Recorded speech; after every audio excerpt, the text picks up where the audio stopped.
तो दोस्तों आज हम एक टॉपिक पढ़ने वाले हैं बायोलॉजी का। टॉपिक का नाम है ग्रंथियां और हार्मोन। बहुत इंपॉर्टेंट टॉपिक है। इसमें कुछ चीजें हम लोग नोट से ही समझ लेंगे, कुछ चीजें जो है मैं चार्ट्स और डायग्राम्स के थ्रू समझाने वाला हूं। देखिए, ग्रंथियां और हार्मोन, सबसे पहले इसको समझाता हूं। ग्रंथियां और हार्मोन एक बहुत ही important topic, exam point of view से काफी क्वेश्चंस आते हैं, साथ ही साथ दैनिक जीवन में भी हमें इनके बारे में आइडिया होना जरूरी है। क्या होती हैं ग्रंथियां? तो ग्रंथियां छोटी छोटी संरचनाएं हैं, छोटी छोटी स्ट्रक्चर्स हैं जो कि तरल रासायनिक पदार्थ यानी कि केमिकल रिलीज करती हैं लिक्विड की फॉर्म में। यानी ग्रंथियां ऐसी संरचनाएं हैं, ऐसी स्ट्रक्चर्स हैं, ठीक है, जो कि लिक्विड केमिकल्स छोड़कर तरल रासायनिक पदार्थ, लिक्विड कंडीशन में केमिकल सब्सटेंसेस जो है वो रिलीज करती हैं, मुक्त करती हैं। और वो जो रासायनिक पदार्थ हैं वो हमारे शरीर की क्रियाओं को, मेटाबॉलिज्म को, हमारे शरीर की एक्शंस को, हमारी बॉडी के फंक्शंस को, हमारे अंगों के क्रियाकलापों को प्रभावित करते हैं, नियंत्रित करते हैं। ये जो स्ट्रक्चर्स हैं ग्रंथियां कहलाती हैं।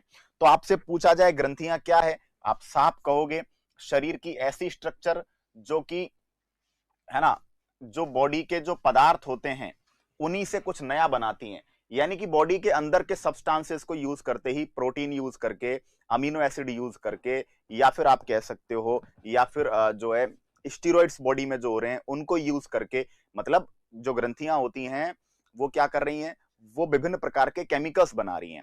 केमिकल कहां से बना रही है? जो बॉडी में ऑलरेडी अवेलेबल चीजें हैं, प्रोटीन है, अमीनो एसिड्स हैं, स्टीरॉइड्स हैं, उनसे बना रही है। ठीक है, तो शरीर की ऐसी स्ट्रक्चर्स जो बॉडी के जो सब्सटेंसेस हैं उनसे कुछ नया बनाती हैं, और केमिकल जो लिक्विड केमिकल की फॉर्म में, लिक्विड केमिकल्स की फॉर्म में क्या करती हैं, रिलीज करती हैं, अपना स्राव मुक्त करती हैं, शरीर के ऑर्गन्स को और शरीर के सिस्टम्स की फंक्शनिंग को क्या करती हैं, प्रभावित करती हैं।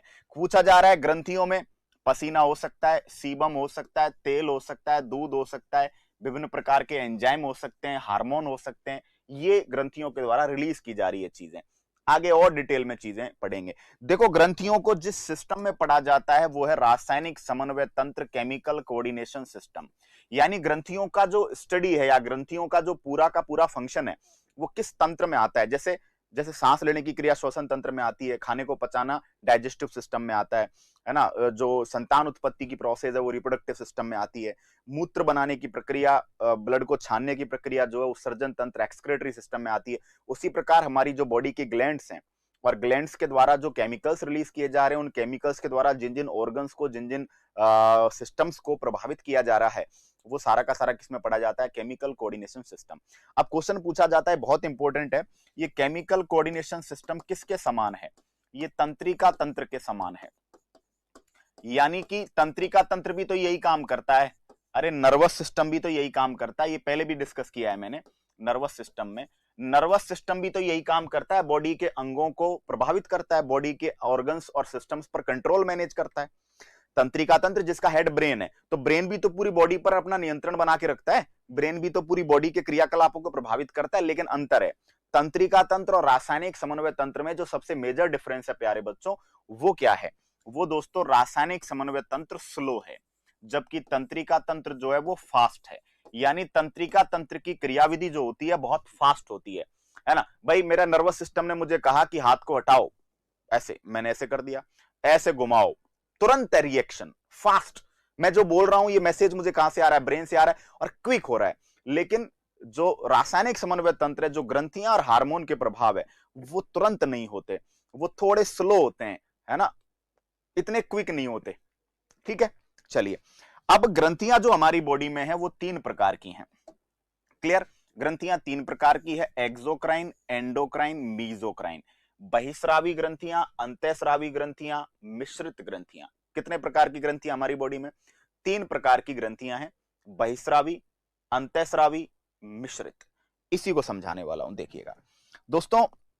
सबसे पहले बहिस्रावी, नाम से ही पता चल रहा है बहिस्रावी। ये बहिस्रावी ग्रंथियां क्या होती हैं? बहिस्रावी ग्रंथियां, नाम ही है बहिस्रावी, श्रावी का मतलब रिलीज करना, बहि का मतलब बाहर, किसके बाहर? अंग के बाहर। यानी समझिए ये वे नलिकाएं हैं जो अपना जो भी मुक्त करती है ना, वो नलिका के माध्यम से सीधा ऑर्गन के ऊपर छोड़ देती हैं। यानी कि बहिस्रावी ग्रंथियां, देखिएगा, ऐसी ग्रंथियां जिनमें अपना स्राव ले जाने के लिए डक्टेड होती हैं। डक्टेड का मतलब इनमें नलिका होती है, नलिका जैसी संरचना होती है। ये अपना स्राव किसी निश्चित स्थान पर अथवा किसी अंग पर ले जाते हैं, इसलिए इन्हें नलिका युक्त ग्रंथियां कहते हैं। ये नलिका के माध्यम से बहिस्रावी सीधा अंग के बाहर छोड़ देती हैं, जो भी मुक्त करती है उसको ट्यूब की सहायता से सीधा अपने टारगेटेड ऑर्गन पर, अपने लक्ष्य अंग तक भेज देती हैं। ठीक है। बहिस्रावी ग्रंथियों द्वारा या तो एंजाइम मुक्त किए जाते हैं या अन्य रासायनिक पदार्थ मुक्त किए जाते हैं। यानी बहिस्रावी ग्रंथियां जो मुक्त करेंगी वो तो या तो एंजाइम करेंगी या अन्य पदार्थ। अन्य पदार्थों में क्या हो सकता है, जैसे पसीना, स्वेट, ठीक है, जैसे कि दुग्ध, दूध, ऑयल, ठीक है, जैसे कि हमारे म्यूकस, श्लेष्मा हमारे नाक में होती है, पाचन तंत्र में होती है ना। जैसे कि आपके पसीना हो गया, दुग्ध हो गया, श्लेष्मा हो गया। जैसे कि कान के अंदर जो मोम होता है, कान में मोम जमा हो जाता है ना, वैक्स, उसे बोलते हैं सिरुमीन, है ना, तो सिरुमीन मुक्त कर सकती हैं। क्लियर। हमारे कान में जो मोम जमा हो जाता है, मैल जमा हो जाता है, उसको सिरुमीन बोलते हैं। तो स्वेट हो गया, पसीना हो गया। इसके अलावा आंसू हो गए, पसीना हो गए, है ना। ये सब क्या है, ये सब बहिस्रावी ग्रंथियों के उत्पाद हैं, जो या तो एंजाइम की फॉर्म में होंगे या फिर वो किसी अदर फॉर्म में होंगे। आंसुओं में भी एंजाइम होता है, पसीनों में भी एंजाइम पाया जाता है। ठीक है, क्लियर, बात समझ में आ रही है। तो बहिस्रावी ग्रंथियां बेटा वे ग्रंथियां हैं जो किसी नलिका के माध्यम से, जो किसी ट्यूब के माध्यम से अपना जो भी स्राव है उसको सीधा ऑर्गन के ऊपर भेज देती हैं, सीधा अंग के ऊपर भेज देती हैं, उनको बहिस्रावी कहते हैं। ठीक है, मैं स्क्रीनशॉट कैप्चर करवा रहा हूं, क्लियर, देखना। अब मैं डायग्राम के थ्रू आपको, एक चार्ट के थ्रू चीजें समझा देता हूं, देखना। देखो क्या होता है, आपके सामने कौन सी ग्रंथियां हैं, ग्लैंड्स, ग्रंथियां। ग्रंथियां कितने प्रकार की हो गई बेटा, ग्रंथियां 3 प्रकार की हो गई। 3 प्रकार की कौन कौन सी, एक्सोक्राइन, एक्सोक्राइन को क्या बोलेंगे, बहिस्रावी। दूसरी कौन सी हो गई, एंडोक्राइन, एंडोक्राइन को क्या बोलेंगे, अंतःस्रावी। और तीसरा मिश्रित, मीजोक्राइन। समझना मेरी बात समझना। देखो अब क्या होता है, अंतःस्रावी जो बहिस्रावी ग्रंथियां हैं ये क्या करती हैं, ये नलिका युक्त होती हैं, इनमें ट्यूब होती है, नलिका युक्त होती है।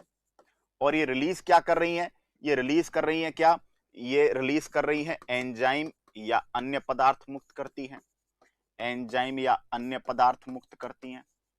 एग्जाम्पल की बात करें तो लीवर बहिस्रावी ग्रंथि है, हमारी अश्रु ग्रंथियां जो हैं, हमारी टीयर ग्लैंड्स, वो भी बहिस्रावी ग्रंथियां हैं। और भी ऑप्शंस मैं आपको बताऊंगा आगे चल के। ठीक है, अंतःस्रावी ग्रंथियां ये नलिका विहीन होती हैं, ट्यूबलेस होती हैं। यानी अंतः का नाम ही क्या है, अंतः। अंतः का मतलब ये किस में घोलती हैं, ये ब्लड में घोलती हैं, ब्लड में स्राव मुक्त करती हैं। जो भी मुक्त करेंगी, किस में मुक्त करेंगी, ब्लड में स्राव मुक्त करती हैं। यानी ये अपना जो रिलीज है वो किस में छोड़ देती हैं, ब्लड में। और फिर ब्लड के साथ चक्कर लगा के वो जो अपना जो भी पदार्थ है वो टारगेटेड ऑर्गन पे पहुंच जाएगा। क्लियर हुई बात, क्लियर। तो ये जो होती हैं बहिस्रावी, ये नलिका के माध्यम से सीधा लक्ष्य अंग तक पहुंचाती हैं। जबकि अंतःस्रावी जो होती है इनको लक्ष्य पर लेना देना नहीं है, ब्लड में छोड़ देती हैं, इनको भरोसा है कि ब्लड घूम घाम के टारगेट पे पहुंचा देगा मसाले को, है ना, क्लियर। अच्छा, बहिस्रावी अंतःस्रावी ग्रंथियों के लिए मैं एक ट्रिक आपको बताऊंगा। अंतःस्रावी ग्रंथियों की एक ट्रिक आप देखेंगे, है ना, ये मैं आगे चल के इसको एक्सप्लेन करूंगा। थारी पीपी पे थारे बिरजू अंकल का अधिकार है, थारी पीपी पे थारे बिरजू अंकल का अधिकार है। थायराइड, पैराथायराइड, पीयूष, है ना, पीनियल, ये सारे के सारी जो ग्रंथियां हैं, ये ट्रिक है, क्लियर। ये ट्रिक को मैं एक्सप्लेन करूंगा अभी आज ही की क्लास में, क्लियर। तो एक ट्रिक है जिससे कि आप नलिका विहीन यानी कि अंतःस्रावी ग्रंथियों को, अच्छा, अंतःस्रावी ग्रंथि जो रिलीज करती हैं ये हार्मोन रिलीज करती हैं। आपसे पूछा जाए एक ग्रंथि जो हार्मोन मुक्त कर रही है, बताओ कैसी ग्रंथि होगी, आप बोलेंगे साहब अंतःस्रावी होगी। एक ग्रंथि जो एंजाइम रिलीज कर रही है कैसी होगी बेटा, वो बहिस्रावी होगी। मिश्रित ग्रंथि वो होगी जो अंतःस्रावी का भी काम कर रही है और बहिस्रावी का भी काम कर रही है।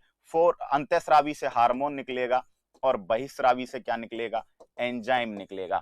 और ऐसी ग्रंथि का एग्जाम्पल हमारे लिए अग्नाशय ग्रंथि।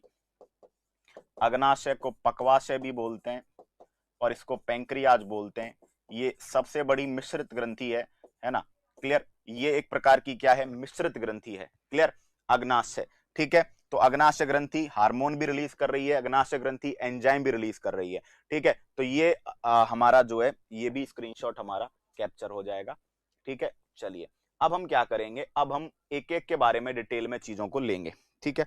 देखना, हम जब इसको पढ़ते हैं, आइएगा, हम जब इसको पढ़ते हैं तो हम क्या पढ़ेंगे, देखो हम पढ़ेंगे कि बहिस्रावी ग्रंथियां कौन कौन सी हैं और अंतःस्रावी ग्रंथियां कौन कौन सी हैं, ठीक है। चलिए यस, देखो भाई ध्यान दो जरा, आपसे पूछा जाए सबसे पहले जो हमारी पसीना ग्रंथियां हैं, श्वेत ग्रंथियां, इनको बोला जाता है स्वेट ग्लैंड्स, ठीक है। ये अपना स्राव त्वचा के ऊपर ही छोड़ती हैं पसीना ग्रंथियां, बिल्कुल। दुग्ध ग्रंथियां जो है ना, ये भी अपना स्राव नलिकाओं के माध्यम से स्तनों में, है ना, जो मेमोरी ग्लैंड्स होती है जिससे दूध का उत्पादन होता है। इसके अलावा देखिए लीवर, यकृत, जिगर, कलेजा, इसी को बोलते हैं, बॉडी की लार्जेस्ट ग्लैंड है, सबसे बड़ी बहिस्रावी ग्रंथि भी है और सबसे बड़ी ग्रंथि भी है पूरी बॉडी की, लार्जेस्ट ग्लैंड। इसके अलावा अश्रु ग्रंथियां, लैक्राइमल ग्रंथियां, इसमें एक वर्ड छिपा हुआ है क्राई, क्राई यानी क्या होता है, रोना, रोते हैं तो आंसू आते हैं, है ना, तो लैक्राइमल ग्लैंड जो होती है उससे आंसू मुक्त होते हैं।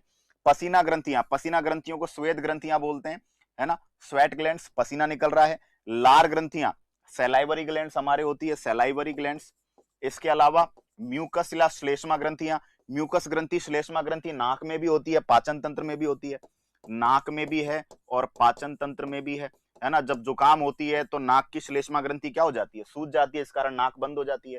सिबेसियस ग्रंथियां, इनको तेल ग्रंथियां बोलते हैं, हमारी त्वचा में पाई जाती हैं तेल ग्रंथियां, है ना। आपने देखा होगा हमारा जो पसीना है, ठीक है, उसमें पानी होता है, NaCl होता है, नमक होता है, पानी होता है, ठीक है। साथ ही साथ कुछ जो है स्टेरॉल्स होते हैं, कुछ जो है चिकने चिपचिपे पदार्थ होते हैं, वो कौन सी ग्रंथियों के द्वारा निकलते हैं, सेबेसियस ग्रंथियां।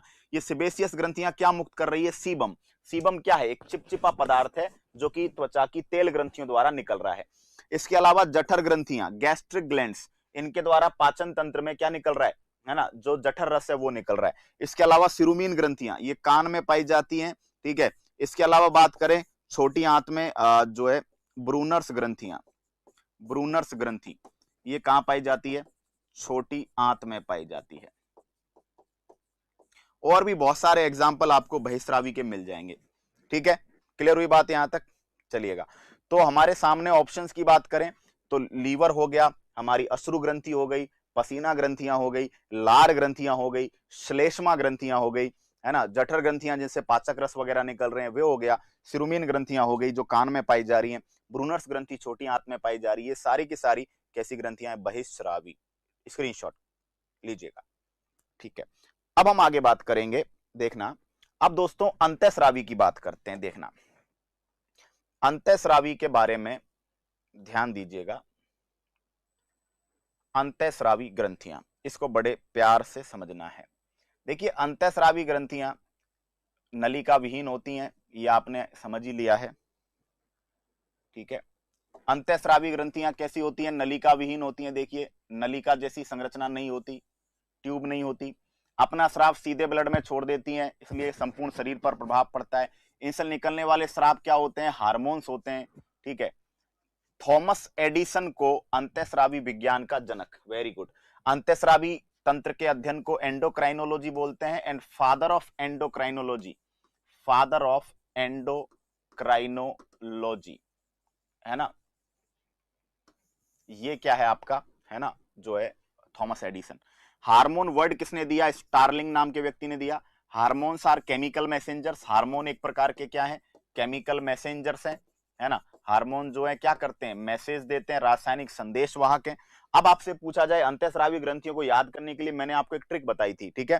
थारी पीपी पे थारे बिरजू अंकल का अधिकार है। देखिए थारी से बन गया थायराइड, पी से बन गया पीनियल, पी से बन गया पीयूष, पे से बन गया पैराथायराइड, है ना, थारे से बन गया थाइमस, बिरजू से बन गया वृषण, अंकल से बन गया अंडाशय, अधिकार से बन गया अधिवृक्क कैड्रिनल और है से हाइपोथैलेमस। अब सुनना मेरी बात, देखो थारी थायराइड गला, पीनियल पीयूष, ये दोनों कहाँ होती है? मस्तिष्क में होती है। ठीक है, नाम पैराथायराइड है। पैराथायराइड ग्रंथि थायराइड के अंदर होती है। पैराथायराइड ग्रंथि कहाँ होगी? थायराइड के अंदर होगी। ठीक है, थाइमस ग्रंथि हृदय के पास होती है। हृदय के पास थाइमस ग्रंथि होती है। वृषण और अंडाशय कहाँ होते हैं? उदर गुहा के नीचे। उदर गुहा एब्डोमिनल कैविटी के नीचे होते हैं। ठीक है, एड्रिनल ग्रंथि अधिकार, ये कहाँ होती है? एड्रिनल, एड का मतलब ऊपर, रीनल का मतलब किडनी, तो ये किडनी के ऊपर होती है। और हेफ और हाइपोथैलेमस ये कहाँ होता है? ब्रेन, ये मस्तिष्क में होता है। ठीक है, तो आप ये चीजें याद रखना। थायराइड गले में होती है, सबको पता है। पीनियल पीयूष मस्तिष्क में, है ना। और पैराथायराइड थायराइड के अंदर होती है। थाइमस ग्रंथि हृदय के पास है। आपसे पूछा जाए आपके दिल के सबसे करीब कौन है ना, थाइमस ग्रंथि। वृषण अंडाशय उदर गुहा के नीचे होते हैं, पेट के नीचे। श्रोणी प्रदेश भी कहते हैं, है ना, पेल्विक रीजन। इसके बाद अधिवृक्क एड्रिनल, एड्रिनल ग्रंथि किडनी के ऊपर होती है। और फिर हो गया ब्रेन, मस्तिष्क। ठीक है, बात समझ में आ गई क्या? बोलिएगा, स्क्रीनशॉट कैप्चर कीजिए। अब हम क्या करेंगे? अब हम एक एक ग्रंथि को यहां से पढ़ेंगे। ठीक है, एक एक ग्रंथि पढ़नी है अपने को। सबसे पहले बेटा, ठीक है, मिश्रित ग्रंथि का एग्जाम्पल हमने पढ़ लिया। सबसे पहले हम बात करेंगे थायराइड। देखिए, जो चीजें नोट से पढ़ी जा सकती हैं नोट से पढ़ लेंगे, क्योंकि टाइम हमें बचाना है। सबसे पहला हमारे पास एग्जाम्पल है, सबसे पहली चीज पढ़ रहे हैं थायराइड। थायराइड का दूसरा नाम है अवटु ग्रंथि, इतना आपको पता है। थायराइड जो है,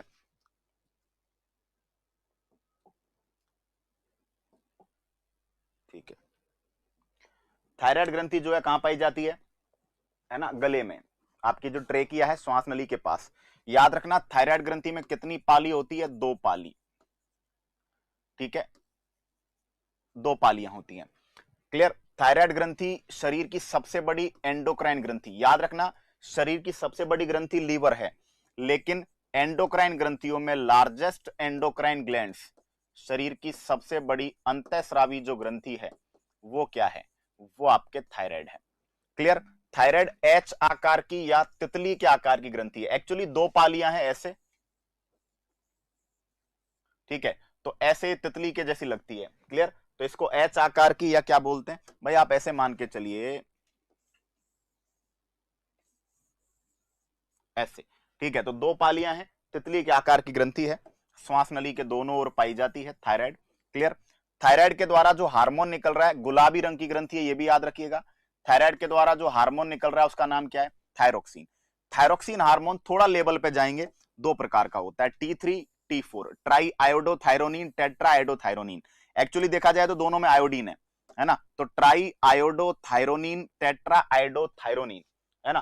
ट्राई आयोडोथायरोनिन जो है ये अधिक शक्तिशाली है, आयोडीन युक्त हार्मोन है। और टेट्रा आयोडोथायरोनिन जो है ये 65 से 90% के लगभग, यानी देखा जाए तो T4 ज्यादा पाया जाता है, T3 कम पाया जाता है, लेकिन ज्यादा शक्तिशाली क्या है? T3 है। क्लियर? तो थोड़ा याद रखिएगा, T3 try iodothyronine, tetra iodothyronine. ठीक है, दोनों में आयोडीन है। क्वेश्चन देखिए इंपॉर्टेंट, यह हार्मोन भोजन के ऑक्सीकरण, ये इंपॉर्टेंट है, आपसे पूछा जाए मेटाबॉलिज्म को, हमारी बॉडी का उपापचय को कौन नियंत्रित करता है? तो आप बोलेंगे साहब थायराइड ग्रंथि नियंत्रित करती है। हमारी बॉडी के बीएमआर को, बेसिक मेटाबॉलिक रेट, हमारी बॉडी की आधारीय उपापचयी दर।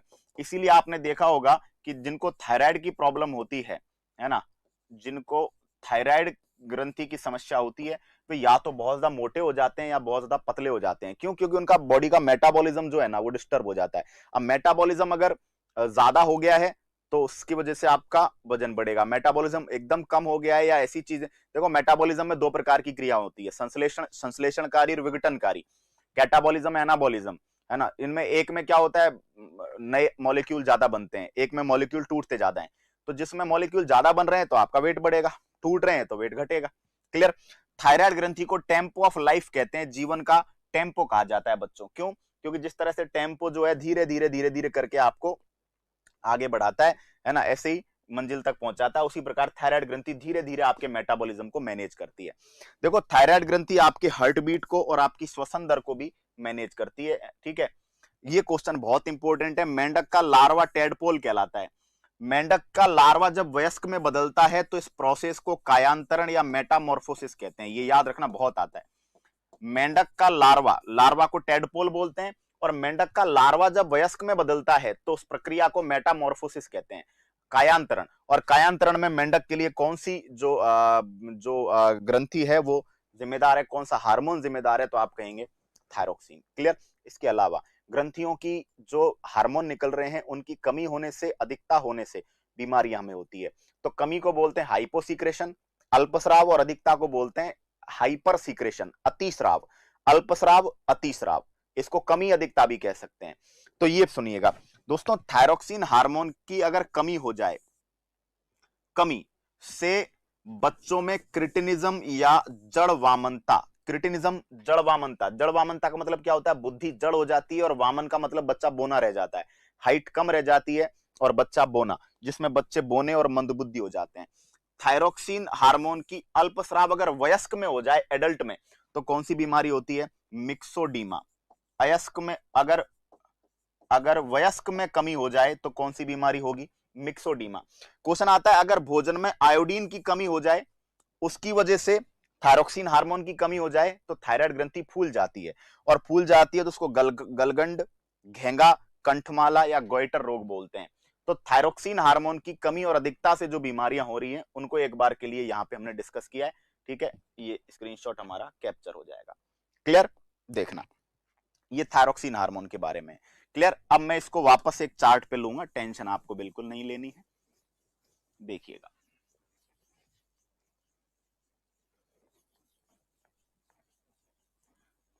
चलिए, थायराइड ग्रंथि, ये देखिए क्वेश्चन आता है,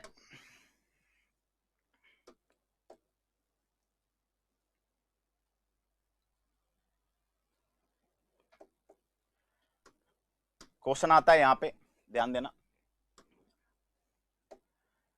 थायरोक्सिन हार्मोन की अधिकता हो जाए तो आंखें जो है वो आई कोटर से बाहर निकल जाती है, और इसको नेत्रोत्सेंदी घेंगा, एक्सोप्थैलेमिक गोइटर। एक्सो का मतलब बाहर, ऑप्थैलेमिक का मतलब है आंखें, आंखें बाहर आ जाती हैं।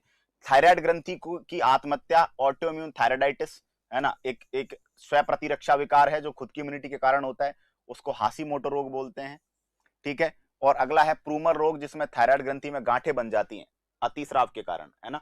थायराइड ग्रंथि से जो हार्मोन निकल रहा है उसकी अधिकता के कारण थायराइड ग्रंथि में क्या बन जाती है, छोटी छोटी गांठें, उनको प्लूमर बोलते हैं। क्लियर हो गई बात। अब सुनना, तो आप थायरोक्सिन की चीजें समझिए, देखो इस तरह से समझिए। थायरोक्सिन, थायरोक्सिन की कमी, अगर कमी हो जाएगी तो जो बच्चे होंगे उसमें कौन सी बीमारी होगी, क्रिटिनिज्म या जड़वामनता। और वयस्क में कौन सी बीमारी होगी, ये होगी आपके मिक्सोडीमा। क्लियर। थायरोक्सिन की अधिकता हो जाए तो कौन सा घेंगा हो रहा है, नेत्रोत्सेंदी घेंगा, नेत्रोत्सेंदी घेंगा। और अगर थायरोक्सिन की कमी हो रही है, आयोडीन की कमी हो रही है, तो उसके कारण कौन सी बीमारी होती है, घेंगा। क्लियर हो गई बात यहां तक, ठीक, बात समझ में आ गई है। क्लियर। तो थायरोक्सिन की कमी के कारण कौन कौन सी बीमारियां हो रही हैं, डिस्कस कर चुके हैं। थायरोक्सिन की अधिकता के कारण कौन सी बीमारी हो रही है, डिस्कस कर चुके हैं। ठीक है, ये है जो इंपॉर्टेंट है। चलिए, ठीक है, चलिए। इसके अलावा ये आपने पढ़ा है थायराइड ग्रंथि की आत्महत्या। ठीक है, auto immune problem, auto immune, thyroid ग्रंथि की ऑटो इम्यून का मतलब है स्व प्रतिरक्षा, है ना, तंत्रिका, जो प्रतिरक्षा तंत्र का विकार। तो याद रखना, ऑटो इम्यून में कमी की वजह से होता है हाशीमोटो, और ऑटो इम्यून बीमारी में थायरोक्सिन हार्मोन की अधिकता जब होगी तो उसके कारण होता है ग्रेव्स रोग, ग्रेव्स। ये भी याद रखना। ऑटो इम्यून का मतलब क्या समझो, ऑटो इम्यून बीमारियां वे होती हैं जो हमारी बॉडी के ही इम्यून सिस्टम के कारण होती हैं। हमारी बॉडी का इम्यून सिस्टम ही जब हाइपर एक्टिव हो जाता है, हमारी बॉडी का इम्यून सिस्टम जब हमें ही नुकसान, भाई प्रतिरक्षा तंत्र का काम क्या है, बाहर से आने वाले रोगजनकों को बॉडी में जाने से रोकना, अपने और पराये में भेद पहचानना। लेकिन प्रतिरक्षा तंत्र की बीमारियां, ऑटो इम्यून बीमारियां वे होती हैं जिनमें हमारी बॉडी हमारी बॉडी की इम्यूनिटी बॉडी की ही सेल्स को नुकसान पहुंचाने लग जाती है। तो थायराइड ग्रंथि में जो ऑटो इम्यून बीमारियां हैं वो दो प्रकार की होती हैं, एक तो जिसमें हार्मोन कम हो जाएगा, एक वो जिसमें हार्मोन बढ़ जाएगा। कम हो जाएगा तो उसको हाशिमोटो रोग कहेंगे, अधिकता हो जाएगी तो उसको क्या बोलेंगे, ग्रेव्स रोग कहेंगे। ठीक है, थायरोक्सिन हार्मोन की कमी बच्चे में हो रही है तो क्रिटिनिज्म जड़वामनता बीमारी हो रही है, वयस्क में हो रही है तो मिक्सोडीमा, आयोडीन की कमी से थायरोक्सिन की कमी हो रही है तो घेंगा, थायराइड ग्रंथि फूल जाएगी, है ना। और अगर थायरोक्सिन हार्मोन की अधिकता हो रही है तो उसको नेत्रोत्सेंदी घेंगा बोलते हैं। अपनी इम्यूनिटी के कारण अगर थायरोक्सिन हार्मोन की कमी हो रही है तो हाशिमोटो बीमारी, और अपनी इम्यूनिटी की वजह से अगर थायरोक्सिन हार्मोन की अधिकता हो रही है तो आपको कौन सी बीमारी जो है यहाँ पे हो जाएगी बेटा, आपको जो है ग्रेव्स नाम की बीमारी हो जाएगी। तो चीजों को बहुत ही क्रिस्टल क्लियर तरीके से आपको पढ़ना है। ठीक है, अच्छा, थायराइड ग्रंथि से एक और हार्मोन निकलता है जिसको लोग डिस्कस नहीं करते हैं। थायराइड ग्रंथि से एक और हार्मोन निकलता है, इसका नाम है TCT hormone, thyrocalcitonin hormone. Thyrocalcitonin hormone, ये थायरोकैल्सिटोनिन हार्मोन क्या करता है, ये ब्लड में कैल्शियम व फास्फोरस का लेवल घटाता है। ये ब्लड में कैल्शियम और फास्फोरस के लेवल को कम करता है। जब ब्लड में कैल्शियम का लेवल या फास्फोरस का लेवल ज्यादा हो जाए तो ये उसको कम करने का काम करता है, टीसीटी। आगे चल के हम पैराथायराइड ग्रंथि में एक हार्मोन पढ़ेंगे जो टीसीटी के उल्टा काम करेगा, यानी टीसीटी ब्लड में कैल्शियम फास्फोरस के लेवल को घटा रहा है, हम एक ऐसा हार्मोन पढ़ेंगे जो ब्लड में कैल्शियम फास्फोरस के लेवल को क्या करेगा, बढ़ाएगा। ठीक है, तो ये टीसीटी याद रखिएगा, टीसीटी का उल्टा हम पढ़ेंगे आगे चल के। ठीक है, यहां तक कोई दिक्कत मुझे नहीं लगता किसी भी तरह की कोई दिक्कत होगी। ठीक है, चलिएगा अब आगे बात करते हैं। आगे जब आप बात करेंगे बच्चों तो थायराइड के बाद नेक्स्ट जो हमें डिस्कस करना है वो करनी है बेटा पैरा। थायराइड में क्या याद रखना है, थायराइड ग्रंथि, थायरोक्सिन हार्मोन निकलता है, T3 T4 याद कर पाओ नहीं रख पाओ कोई मेजर बात नहीं है। थायरोक्सिन हार्मोन में आयोडीन होता है, याद रखना। थायरोक्सिन हार्मोन की कमी से बच्चों में क्रिटिनिज्म, वयस्क में मिक्सोडीमा बीमारी होती है। थायरोक्सिन हार्मोन में अगर आयोडीन की कमी से थायरोक्सिन की कमी हो रही है तो घेंगा, थायराइड ग्रंथि फूल जाएगी। थायरोक्सिन हार्मोन की अधिकता हो गई तो आंखें नेत्रगोलक से बाहर आ जाएंगी, इसको बोलते हैं एक्सोप्थैलेमिक गोइटर या नेत्रोत्सेंदी घेंगा। अगर थायराइड ग्रंथि में ऑटोइम्यून प्रॉब्लम हो रही है जिसकी वजह से थायरोक्सिन हार्मोन घट गया है तो उसको बोलते हैं हाशिमोटो बीमारी। और अगर ऑटोइम्यून प्रॉब्लम की वजह से थायराइड ग्रंथि जो है उसका हार्मोन बढ़ जाए तो उसको बोलते हैं ग्रेव्स। ठीक है, ये है चीजें जो आप डिस्कस कर पाएंगे अच्छे तरीके से। अगला जो है दोस्तों पैराथायराइड, कुछ छोटी छोटी ग्रंथियां भी हैं, ये भी डिस्कस हम कर लेंगे, टेंशन आपको नहीं लेनी है। ठीक है, देखो देखो ये छोटी छोटी ग्रंथियां आपसे पूछा जाए, सबसे पहले पैराथायराइड। पैराथायराइड का नाम है परावटु, रेनार्ड ने इसकी खोज करी थी। लाल रंग की ग्रंथि है, प्रत्येक थायराइड लोब में, मैंने आपको बोला था थायराइड के अंदर दो लोब होती है, प्रत्येक थायराइड पाली में 2 से लेकर 6 तक क्या पाई जाती है ना, जो है पैराथायराइड ग्रंथि। इसलिए पैराथायराइड को gland with in a gland बोलते हैं, gland with in a gland, यानी ग्रंथि के अंदर ग्रंथि, क्योंकि ये दूसरी ग्रंथि के अंदर सिचुएटेड है। ठीक है, तो इसको ग्रंथि के अंदर ग्रंथि बोलते हैं। पैराथायराइड ग्रंथि से स्रावित होने वाले हार्मोन का नाम पीटीएच या पैराथायराइड हार्मोन है। पीटीएच, पैराथो हार्मोन या पैराथायराइड। देखो पीटीएच हार्मोन क्या करता है, अस्थियों से कैल्शियम निकाल के ब्लड में कैल्शियम फास्फोरस बढ़ाता है। समझ में आई बात। मैंने कहा था आपको टीसीटी, थायरोकैल्सिटोनिन हार्मोन, ये लिख रहा देखो, थायराइड ग्रंथि से टीसीटी हार्मोन निकलता है जो पीटीएच के उल्टा काम करता है। टीसीटी का मैंने पढ़ाया था ब्लड में कैल्शियम फास्फोरस के लेवल को घटाता है, पीटीएच क्या करेगा, ब्लड में कैल्शियम फास्फोरस के लेवल को बढ़ाएगा। बढ़ाएगा कैसे यार, कैल्शियम फास्फोरस बाहर से तो लाएगा नहीं पीटीएच, हमारी बॉडी में एक हड्डियां हैं जहां पे कैल्शियम फास्फोरस खूब सारा होता है। तो पीटीएच क्या करता है, पीटीएच अस्थियों से कैल्शियम व फास्फोरस का प्रवाह कराकर ब्लड में मात्रा बढ़ा देता है। अगर पीटीएच की अधिकता हो गई तो क्या होगा, अगर पीटीएच ज्यादा हो गया तो ये हड्डियों से बहुत ज्यादा कैल्शियम फास्फोरस निकाल देगा जिससे हड्डियां कमजोर हो जाएंगी। तो अगर पीटीएच की अधिकता हो गई तो दोस्तों अस्थियां विकृत हो जाती हैं, भुरभुरी हो जाती हैं। इस समस्या को ओस्टियोपोरोसिस या अस्थि छिद्रण कहते हैं। अस्थियों में छोटे छोटे छिद्र हो जाएंगे। भाई पीटीएच क्या कर रहा है, हड्डियों में से कैल्शियम फास्फोरस निकाल के ब्लड में मिला रहा है। अगर पीटीएच ज्यादा हो गया तो हड्डियों में से ज्यादा कैल्शियम फास्फोरस निकाल के ब्लड में मिला देगा, तो हड्डियों में कैल्शियम फास्फोरस की क्या हो जाएगी, कमी हो जाएगी। इसी तरह अगर पीटीएच की खुद की मात्रा कम रह गई तो भैया पीटीएच पर्याप्त मात्रा में कैल्शियम फास्फोरस नहीं निकाल पाएगा, और अगर कैल्शियम नहीं निकाल पाए तो बेटा कैल्शियम जो होता है वो मांसपेशियों के, हमारी मसल्स के कॉन्ट्रैक्शन के लिए जरूरी होता है, मसल्स के एक्शन के लिए कैल्शियम जरूरी होता है। तो अगर पर्याप्त मात्रा में पीटीएच नहीं रहा और वो पर्याप्त मात्रा में वहां से नहीं निकाल पाया हड्डियों से कैल्शियम और फास्फोरस, तो आपके मांसपेशियों में क्या होने लगेगी, ऐंठन, और उसको क्या बोलेंगे, टिटेनी। तो आप ये याद रखना कि पीटीएच की कमी से टिटेनी रोग और पीटीएच की अधिकता से ओस्टियोपोरोसिस नाम की बीमारी होती है। ठीक है, साथ ही साथ याद रखना पीटीएच को कॉलिप हार्मोन कहते हैं, कॉलिप नाम के साइंटिस्ट ने इसके ऊपर रिसर्च करी थी। तो पैराथायराइड ग्रंथि is also called as a gland within gland, ग्रंथि के अंदर ग्रंथि, परावटू कहते हैं, थायराइड ग्रंथि के अंदर पाई जाती है, पैराथायराइड हार्मोन निकलता है जो ब्लड में कैल्शियम फास्फोरस का लेवल बढ़ाता है। कहां से बढ़ाएगा, हड्डियों में से निकाल के। अगर पीटीएच ज्यादा हो गया तो हड्डियों में से ज्यादा कैल्शियम फास्फोरस निकाल देगा, जिससे हड्डियां कमजोर हो जाएंगी, उसमें छिद्र हो जाएंगे, भुरभुरी हो जाएंगी, उसको बोलेंगे ओस्टियोपोरोसिस। पोर का मतलब होता है छिद्र, ओस्टियो मतलब हड्डियां, है ना। और अगर पैराथायराइड हार्मोन कम रह गया तो पर्याप्त कैल्शियम नहीं आ पाएगा ब्लड में, जिससे मांसपेशियों को कैल्शियम नहीं मिलेगा और मांसपेशियों में ऐंठन होने लगेगी, उसको बोलेंगे उसको बोलेंगे टिटेनी। ठीक है, और ये थायराइड ग्रंथि का जो टीसीटी हार्मोन है इसके बारे में तो मैं ऑलरेडी आपको बता चुका हूं। ठीक है, चल दें अब बात करेंगे थाइमस ग्रंथि। थाइमस ग्रंथि हार्ट के पास पाई जाती है। थाइमस ग्रंथि एक द्विपालित का मतलब दो लोब है थायराइड ग्रंथि की तरह। ठीक है, जो कि T4 लिम्फोसाइट या डब्ल्यूबीसी का प्रशिक्षण केंद्र है। दोस्तों आपसे पूछा जाए थाइमस ग्रंथि जो है वो डब्ल्यूबीसी का क्या कहलाती है, ट्रेनिंग सेंटर। डब्ल्यूबीसी हमारी क्या है ना, डब्ल्यूबीसी हमारी जो है हमारी रक्षा कोशिकाएं हैं। तो याद रखना थाइमस ग्रंथि का संबंध किससे है, इम्यूनिटी से संबंध है। क्लियर। इसके अलावा थाइमस ग्रंथि द्वारा जो हार्मोन निकल रहा है उसका नाम क्या है, थाइमोसिन, जो कि क्या कर रहा है, इम्यूनिटी को डेवलप कर रहा है, साथ ही साथ एंटीबॉडी में मदद कर रहा है।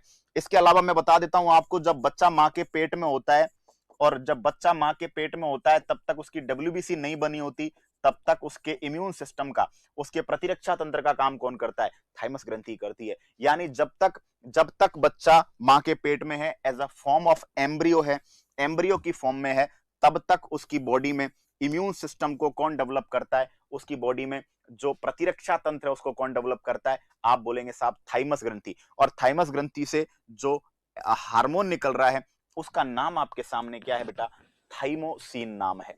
ठीक है, क्लियर। तो एक एक करके बिल्कुल इन ग्रंथियों को हम पढ़ते जा रहे हैं बहुत ही बेसिक तरीके से। क्लियर।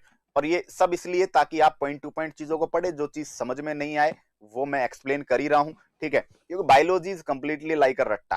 ठीक, इन्हीं चीजों को बोर्ड पे लिख लिख के अगर मैं पढ़ाता तो बहुत समय लग जाता। ठीक है, तो इसलिए टाइम भी बचे, क्वालिटी की चीज भी आपको मिल जाए। ठीक है, और प्रॉपर तरीके से आप चीजों को मैनेज भी कर पाए। क्लियर। अब देखना दोस्तों, अगली हमारे पास जो है, यहां देखेंगे हम, स्क्रीनशॉट हो गया था। ठीक है, अगला जो हम देख रहे हैं वो हम यहां पे देखेंगे आपके सामने।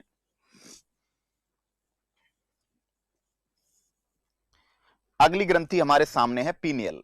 Very good. ये छोटी छोटी ग्रंथियां हैं, ज्यादा समय आपका नहीं लेंगी, ज्यादा आपको परेशान भी नहीं करेंगी, बहुत बेसिक सा है। देखो पीनियल, पीनियल कहां पाई जाती है, पीनियल के बारे में सबसे पहले तो बता देता हूं, स्मॉलेस्ट ग्लैंड है, शरीर की सबसे छोटी ग्रंथि है। ये फोर ब्रेन में पाई जाती है। ठीक है, 150 मिलीग्राम के लगभग वेट होता है। पीनियल ग्रंथि को शरीर की थर्ड आई, याद रखना, शरीर की क्या बोलते हैं, थर्ड आई, तीसरी आंख, शरीर की बायोलॉजिकल सेक्सुअल क्लॉक, शरीर की लैंगिक जैविक घड़ी बोलते हैं, सेक्सुअल क्लॉक। एक नाम और है इसका, cerebro epiphysis, cerebro epiphysis, cerebrum के ऊपर पाई जाती है। ठीक है, हमारा जो प्रमस्तिष्क है उसके ऊपर पाई जाती है, या सेरिब्रम के पास पाई जाती है और ऊपर की तरफ पाई जाती है। सेरिब्रम में हमारे अग्र मस्तिष्क में दो ग्रंथियां हैं, पीनियल और पीयूष।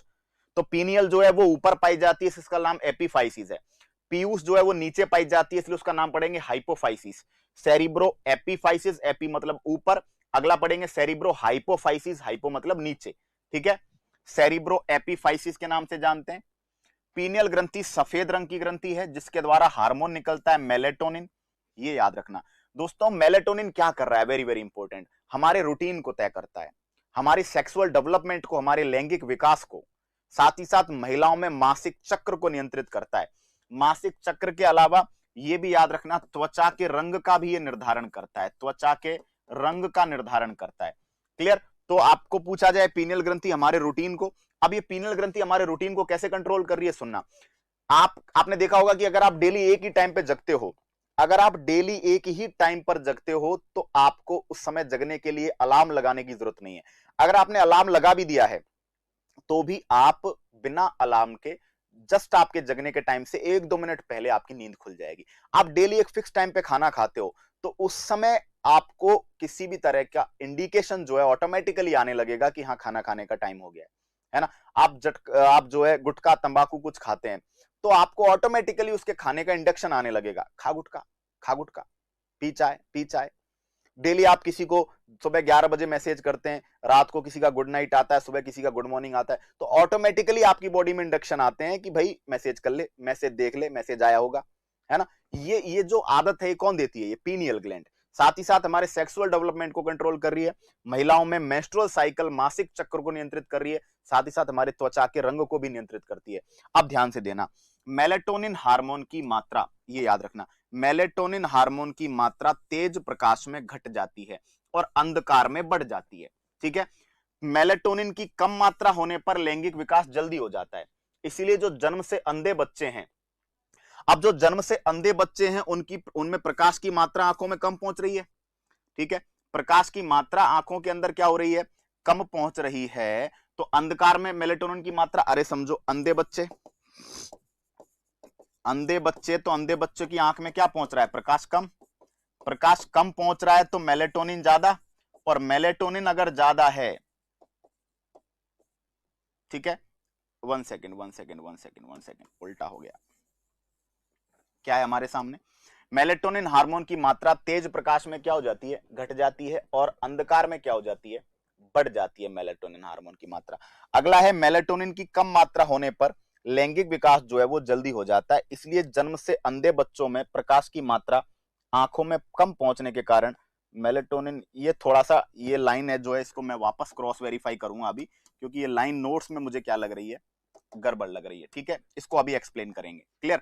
आप ये याद रखना, मेलेटोनिन हार्मोन की मात्रा तेज प्रकाश में क्या हो रही है, तेज प्रकाश में घट रही है और कम प्रकाश में बढ़ रही है। ठीक है, चलो अब देखना, पहले कुछ चीजें और एक्सप्लेन कर देता हूं मैं आपको कि आपके बढ़ती उम्र के साथ, बढ़ती उम्र के साथ जो पीनियल ग्लैंड है वो क्या होने लग जाती है, कमजोर, और तब इसे सैंड ऑफ ब्रेन कहते हैं, सैंड ऑफ ब्रेन, तब इसे मस्तिष्क की रेत कहते हैं। जिस प्रकार से रेत का कोई काम नहीं रह जाता, जिस प्रकार से रेत का कोई काम नहीं रह जाता, उसी प्रकार से पीनियल ग्रंथि का भी एक उम्र के बाद लगभग 40-50, क्योंकि 40-50 की उम्र तक देखिए हमारा रूटीन सेट हो जाता है, लैंगिक विकास हो चुका होता है, महिला में मासिक चक्र भी समाप्त हो चुका होता है, हमारी त्वचा का रंग भी फिक्स हो चुका होता है, तो बढ़ती उम्र के साथ पीनियल ग्रंथि क्या हो जाती है, डीएक्टिवेट हो जाती है। साथ ही साथ मैं बता देता हूं आपको कि पीनियल ग्रंथि जो है, पीनियल ग्लैंड के कारण हमें एक सिंड्रोम आता है जिसको बोलते हैं विड्रॉल सिंड्रोम।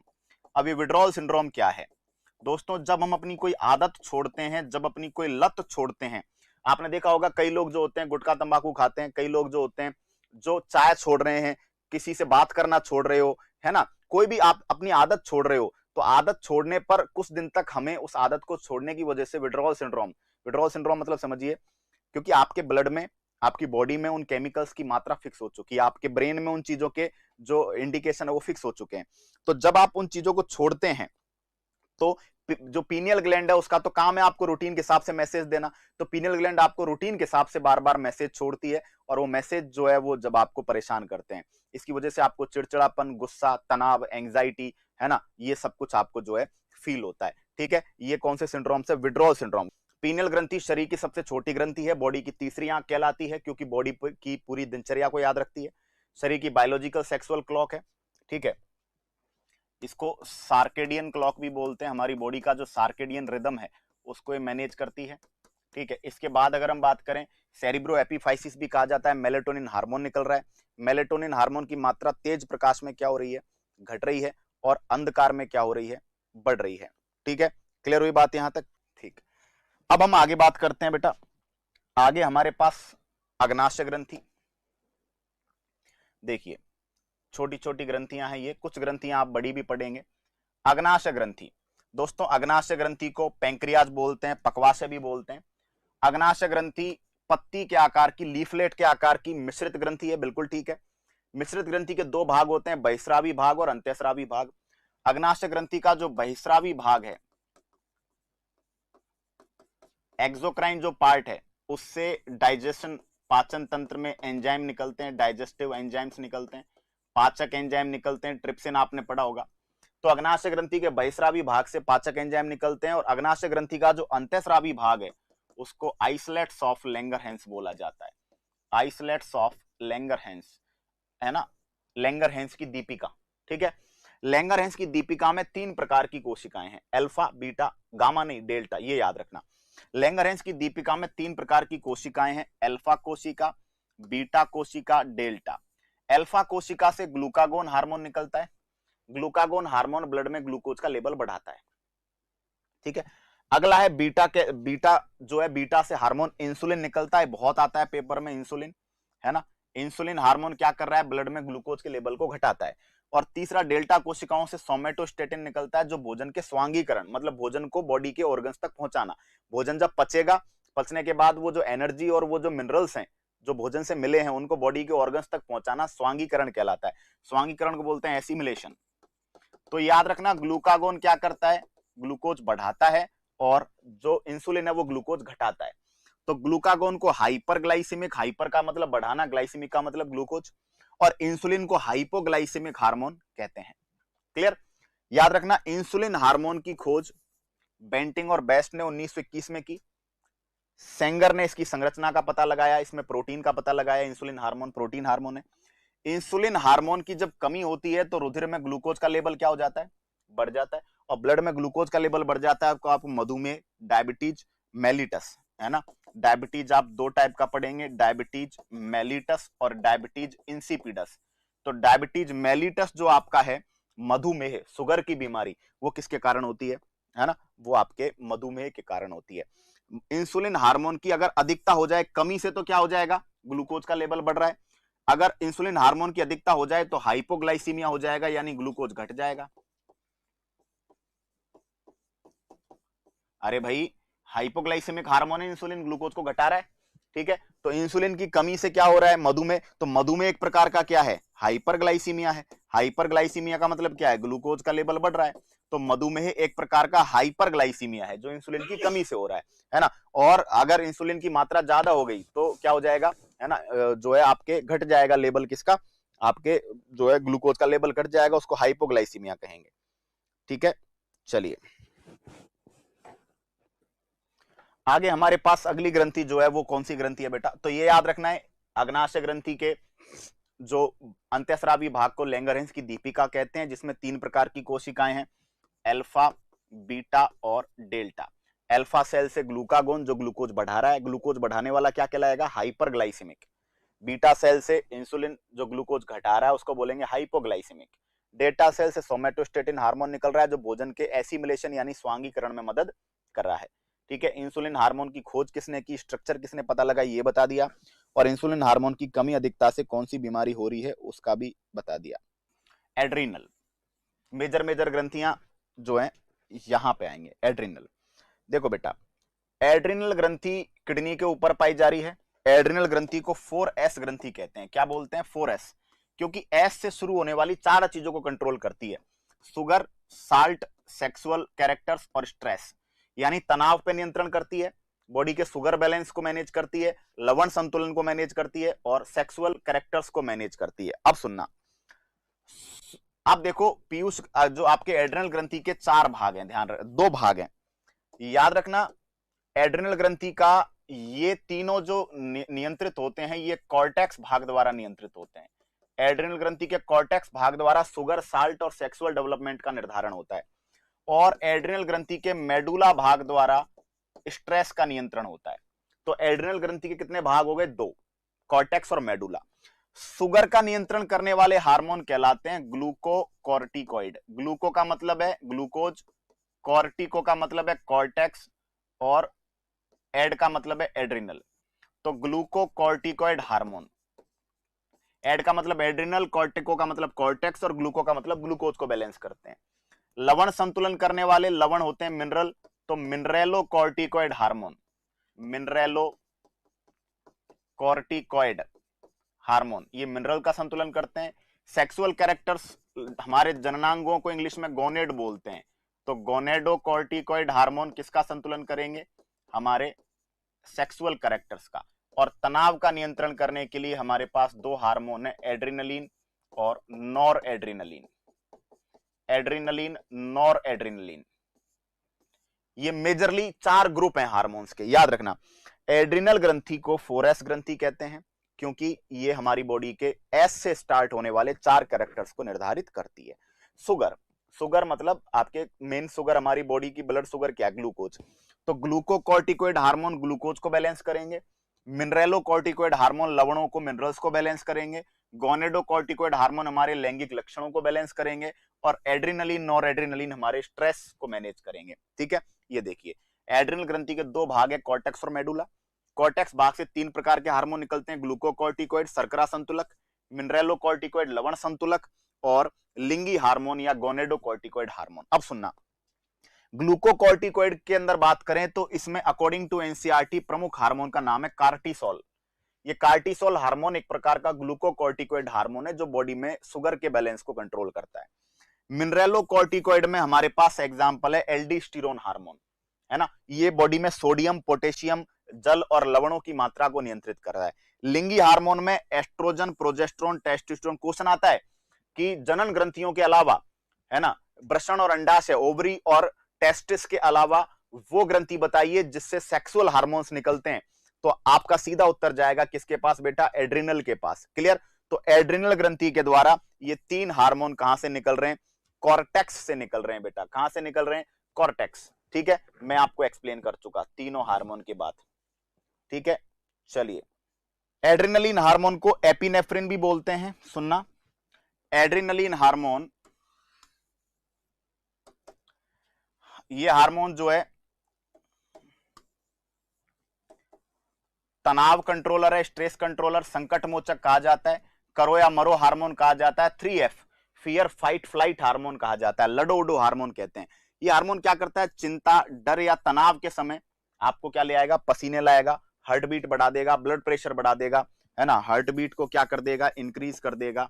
ठीक है, ब्लड प्रेशर क्या कर देगा, बढ़ा देगा, रोंगटे खड़े कर देगा। ठीक है, आंखों की पुतलियां फैला देगा। तो ये हार्मोन वो है जो डर के इफेक्ट को मैनेज करता है। जब आप डर या स्ट्रेस में होते हैं तो सीधा इफेक्ट ब्रेन पर नहीं जाए, उसलिए उसको क्या करता है, मैनेज करता है और उसको बॉडी के ऑर्गन्स पे फैला देता है। ठीक है, क्लियर हो गई बात यहां तक। अगला जो हम पढ़ रहे हैं कि जो एड्रिनलिन, एक यहाँ पे लिखा हुआ है एड्रिनलिन एक स्टेरॉइड हार्मोन है, तो ये ठीक नहीं है, इसको मैं करेक्ट करवा रहा हूं। ठीक है, इसको मैं करेक्ट करवा रहा हूं। चलिए, एड्रेनलिन जो है वो हमारा एक अमीनो एसिड से बनने वाला हार्मोन है। ठीक है, क्लियर, क्या पढ़ेंगे इसको, ये करेक्ट, इसको काटेंगे,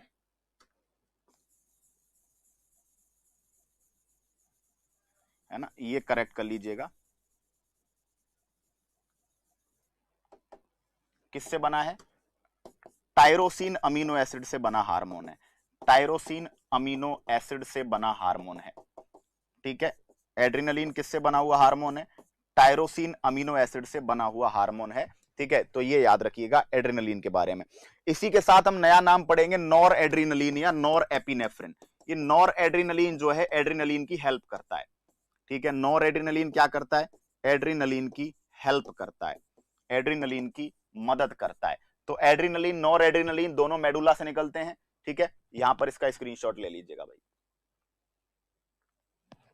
ठीक है, चलिए आगे हम बात करते हैं, ये नॉर एड्रिनलिन की बात रही। देखिए, चलिए एक ही क्लास में हम लोग पूरे एंडोक्राइन सिस्टम को आज सल्टा देंगे। ठीक है, या हो सकता है एक सेशन हम और ले लें। ठीक है, खिलाड़ियों के लिए एड्रेनलिन यूज करना ठीक नहीं है। हिटलर अपने सैनिकों को एड्रेनलिन के इंजेक्शन लगवाया करता था, इससे क्या होता है, डर से मुक्ति मिल जाती है। ठीक है, हम जो है एक्स्ट्रा एफर्ट्स लगा पाते हैं। नॉर एड्रेनलिन, एड्रेनलिन के द्वारा नियंत्रित होने वाली क्रियाओं को प्रेरित करता है। अब सुनना, ये क्वेश्चंस आते हैं, एडिसन रोग, एड्रिनल हार्मोनों की कमी के कारण कौन सी बीमारी हो जाती है? एडिशन बीमारी। कौन्स रोग, एल्डोस्टेरोन हार्मोन की अधिकता के कारण कौन सी बीमारी होती है? और कुशिंग सिंड्रोम, कार्टिसोल की अधिकता के कारण कुशिंग सिंड्रोम होता है। ठीक है, तो एक तरीके से देखा जाए ये सिंड्रोम की बात है। कुछ जो आपका पूछा जाए चीजें ध्यान से देखना, कौन सी बीमारी जो एल्डोस्टेरोन हार्मोन है उसकी अधिकता के कारण कौन से नाम की बीमारी होती है? कार्टिसोल की अधिकता के कारण कुशिंग बीमारी होती है, कुशिंग सिंड्रोम, है ना। और कुशिंग रोग की बात करते हैं, सिंड्रोम और रोग में कोई ज्यादा डिफरेंस नहीं है। Syndrome is a group of symptoms, है ना, लेकिन कई जगह लिखा हुआ है तो यहां पे भी लिखवा दी मैंने एसीटीएच। ये पीयूष ग्रंथि में हार्मोन पढ़ेंगे। देखिए पीयूष ग्रंथि को मास्टर ग्रंथि कहते हैं। मास्टर ग्रंथि क्या करती है? सभी ग्रंथियों पर कंट्रोल बनाती है। तो पीयूष ग्रंथि एड्रिनल ग्रंथि पे भी क्या बनाएगी? कंट्रोल बनाएगी। तो एड्रिनल ग्रंथि के कॉर्टेक्स भाग पर पीयूष ग्रंथि जब कंट्रोल करती है तो किस हार्मोन की मदद से करती है? एसीटीएच। समझो, एल्डोस्टेरोन और कार्टिसोल हार्मोन तो डायरेक्ट पीयूष ग्रंथि से निकलते हैं। एल्डोस्टेरोन की कमी हो गई कौन सी बीमारी? कॉर्टिसोल की कमी हो गई कुशिंग बीमारी। लेकिन अगर एसीटीएच हार्मोन ही कम मात्रा में मिल रहा है, एसीटीएच यानी एड्रिनल कॉर्टिकोट्रोपिक हार्मोन, ये हार्मोन कहां से निकल रहा है? ये हार्मोन पीयूष ग्रंथि से निकल रहा है। तो अगर पीयूष ग्रंथि से निकलने वाले इस हार्मोन की कमी हो गई तो कुशिंग बीमारी हो जाती है ना। सिंड्रोम वर्ड हटा के डिजीज काम में लेने लग जाते हैं। जो सेक्सुअल हार्मोन है उसकी अधिकता से एड्रिनल विरिलिज्म बीमारी हो जाती है, जिससे महिलाओं में दाढ़ी मूछ आने की समस्या हो जाती है ना। और लिंगी हार्मोनों की अधिकता से आइनिकेस्ट्रीमिया रोग हो जाता है। आइनिकेमिस्ट्रिया, आइनिकेमिस्ट्रिया का मतलब है आभासी उभयलिंगता। आभासी उभयलिंगता का मतलब है पुरुषों में महिलाओं के लक्षण, महिलाओं में पुरुषों के लक्षण। ठीक है, तो एक तरीके से क्या होता है, होते वो जेनेटिकली पुरुष और महिला ही है। पुरुष है तो पुरुष ही है जेनेटिकली, महिला है तो महिला ही है, लेकिन उनमें आभासी रूप से ऐसा दिखने लग जाता है कि इसमें दोनों लिंग हैं, किन्नर दिखने लग जाते हैं, जबकि वो होते नहीं है। क्लियर? तो आइनी केमिस्ट्रिया का मतलब है पुरुषों में महिलाओं के लक्षण, महिलाओं में पुरुषों के लक्षण। पुरुषों में स्तन ग्रंथियां, महिलाओं में आपके पुरुषों के लक्षण, पुरुषों के जननांग। ईडीमा रोग मिनरेलोकॉर्टिकोइड हार्मोन की अधिकता से होता है, जिसमें शरीर जगह जगह से फूल जाता है ना। तो ईडीमा एक तरह की सूजन की प्रॉब्लम है जो मिनरल बैलेंस के कारण होती है। क्लियर? तो ये याद रखना है कि भैया एल्डोस्टेरोन हार्मोन की कमी हो जाए तो आपको कौन सी बीमारी हो जाएगी? कॉर्टिसोल हार्मोन की कमी हो जाए, कुशिंग सिंड्रोम हो जाएगा। कुशिंग रोग के लिए आप एसीटीएच याद रखोगे, एड्रिनल कॉर्टिकोट्रोपिक हार्मोन, जो पीयूष ग्रंथि से निकल रहा है और एड्रिनल कॉर्टेक्स भाग को कंट्रोल कर रहा है। इस हार्मोन की कमी से कुशिंग रोग हो जाता है। सेक्सुअल हार्मोन्स की अधिकता से महिलाओं में दाढ़ी मूछ आ जाती है, उसको बोलते हैं एड्रिनल विरिलिज्म। इसके अलावा पुरुषों में महिलाओं के, महिलाओं में पुरुषों के लक्षण आ जाते हैं, उसको बोलते हैं आइनी केमिस्ट्रिया। ठीक है, और उसके बाद इडीमा रोग की बात भी हमने साथ में साथ कर ली है। ठीक है, क्लियर हो गई बात यहां तक? चलिएगा, पीनियल ग्रंथि से कौन सा हार्मोन निकल रहा है? मेलेटोनिन। ठीक है, मेलेटोनिन किस किस चीज को कंट्रोल कर रहा है? बॉडी टेम्परेचर को कंट्रोल कर रहा है। मेलेटोनिन हमारे रूटीन को कंट्रोल कर रहा है, दिनचर्या को। मेलेटोनिन हमारी त्वचा के रंग का नियंत्रण कर रहा है। मेलेटोनिन जो है महिलाओं में मासिक चक्र, मेंस्ट्रुअल साइकिल का नियंत्रण कर रहा है। ठीक है, जो है लैंगिक विकास का, सेक्सुअल डेवलपमेंट जिसको बोलते हैं प्यूबर्टी का नियंत्रण कर रहा है। अब सुनना, देखो ये हमने पढ़ा था कि अंधेरे में, अंधेरे या नाइट के समय पर मेलेटोनिन की मात्रा बढ़ जाती है, मेलेटोनिन का उत्पादन बढ़ जाता है। और डे टाइम या लाइट के एक्सपोजर में मेलेटोनिन का उत्पादन घट जाता है। ठीक है, मेलेटोनिन का अच्छी स्लीप से भी कनेक्शन है, डायरेक्ट तो नहीं है, इनडायरेक्ट कनेक्शन है। यानी मेलेटोनिन का उत्पादन रात को क्या हो जाता है? बढ़ जाता है, तो अच्छी नींद आती है। ठीक है, नींद के लिए ये स्टिमुलेट करता है। क्लियर? मेलेटोनिन हार्मोन सेरोटोनिन से व्युत्पन्न होता है, सेरोटोनिन से व्युत्पन्न है, सेरोटोनिन से डिराइव्ड है। सेरोटोनिन क्या है? हमारी बॉडी का एक हैप्पीनेस हार्मोन है, फील गुड हार्मोन है। तो मेलेटोनिन की उत्पत्ति किससे हुई है? सेरोटोनिन से हुई है। क्लियर? अंधेरे में इसका उत्पादन बढ़ जाता है, ठीक है, और दिन के प्रकाश में इसका उत्पादन घट जाता है। क्लियर? अच्छा, मेलेटोनिन, मेलेटोनिन कम होता है तो लैंगिक विकास जल्दी होता है। ये लैंगिक विकास के साथ कनेक्शन है, लैंगिक विकास जल्दी। और मेलेटोनिन की मात्रा अगर ज्यादा है तो लैंगिक विकास लेट आता है, यानी प्यूबर्टी लेट आती है। ये लैंगिक विकास के साथ कनेक्शन है। ठीक है, अब जो अंधे बच्चे होते हैं, जो बाई बर्थ अंधे बच्चे होते हैं, जो अंधे बच्चे होते हैं उनमें मेलेटोनिन की मात्रा क्या होती है? कम होती है। जो अंधे बच्चे होते हैं उनमें मेलेटोनिन का सीक्रेशन ही कम होता है, ठीक है। मेलेटोनिन की मात्रा क्या हो जाती है, कम हो जाती है। मेलेटोनिन की मात्रा कम हो जाती है, इस वजह से इनमें अर्ली प्यूबर्टी, इनमें लैंगिक विकास जल्दी आ जाता है। क्लियर, ये कंसेप्ट हमारा अभी क्लियर हुआ, पहले हम थोड़ा सा कंफ्यूज हो गए थे, ठीक है। तो ये याद रखिए, अंधेरे में ये डेली, ये उनके साथ है जिनका रूटीन डेली 24 घंटे का है ना, आंख वाले हैं, प्रॉपर सारा सिस्टम है, ठीक है। तो अंधेरे में जनरली नाइट में मेलेटोनिन सिक्रेशन बढ़ जाता है, डे टाइम में सिक्रेशन घट जाता है। तो डे नाइट में इन्फ्लक्स होता रहता है, मतलब इसमें क्या फ्लक्चुएशन चलते रहते हैं। फ्लक्चुएशन का मतलब है विचलन चलते रहते हैं, दिन के समय घट जाएगा, रात में बढ़ जाएगा उत्पादन, ठीक है। अच्छा मेलेटोनिन जो उत्पादित हो रहा है वो नाइट को आपको एक अच्छी स्लीप के लिए मोटिवेट करता है। मेलेटोनिन कम अगर है, बॉडी के अंदर ही मेलेटोनिन कम है, बचपन से ही कम चल रहा है, तो लैंगिक विकास जल्दी होता है। मेलेटोनिन ज्यादा है, लैंगिक विकास लेट होता है। जो बाई बर्थ अंधे बच्चे हैं उनमें मेलेटोनिन जो है वो कम होता है, बाई बर्थ ही कम होता है। तो ऐसे बच्चों में प्यूबर्टी क्या आ जाती है, जल्दी आ जाती है। तो एक डाउट था हमारा, है ना, इसको यहाँ पे हमने कंप्लीट किया, ठीक है। अब बढ़ेंगे आगे दोस्तों। अब हमें पढ़ना है पीयूष ग्रंथि। मैंने कल एड्रिनल पढ़ाई थी आपको, एड्रिनल अपने आप में मेजर है पढ़ने की दृष्टि से, पीयूष ग्रंथि भी मेजर है। पीयूष ग्रंथि अग्र मस्तिष्क में पाई जाती है, सुनना, पीयूष ग्रंथि को मास्टर ग्रंथि बोलते हैं, अग्र मस्तिष्क में पाई जाती है। पीयूष ग्रंथि को सेरिब्रो हाइपोफाइसिस, पीनियल ग्रंथि को एपिफाइसिस कहा था, इसको सेरिब्रो हाइपोफाइसिस कहेंगे, मास्टर ग्रंथि कहेंगे। मास्टर क्यों कहते हैं, क्योंकि पूरी बॉडी पर क्या करती है, पूरी बॉडी की ग्रंथियों पर कंट्रोल मैनेज करती है, ठीक है। अगला, पीयूष ग्रंथि के प्रमुख भाग 3 हैं, ठीक है, लेकिन मानव में 2 ही भाग प्रमुख रूप से पाए जाते हैं। एक है अग्र पीयूष, अग्र पीयूष, अग्र पीयूष में अनेक हार्मोन पाए जाते हैं। अब पीयूष ग्रंथि क्योंकि सभी ग्रंथियों पर कंट्रोल कर रही है, ग्रंथियों पर कंट्रोल किसके द्वारा करेगी, हार्मोन्स के द्वारा। तो सबसे पहला हार्मोन है सोमेटोट्रोपिन, इसको एसटीएच ग्रोथ हार्मोन या वृद्धि हार्मोन कहते हैं। ये किसको कंट्रोल करेगा, बॉडी की वृद्धि को, है ना, बॉडी की ग्रोथ को प्रभावित करता है। वृद्धि हार्मोन की अगर अधिकता हो जाए तो बच्चों में अतिकायता, जाइजेंटिज्म या विशाल कायता बीमारी हो जाती है। मतलब बच्चे क्या हो जाते हैं, अतिकाय, बहुत ज्यादा विशाल। और वयस्कों में कौन सी बीमारी होती है, एक्रोमेगेली, ठीक है। डायरेक्ट पूछा जाता है कि भाई वृद्धि हार्मोन जीएच ग्रोथ हार्मोन की अधिकता से जो वयस्क हैं उनमें कौन सी बीमारी होती है, एक्रोमेगेली।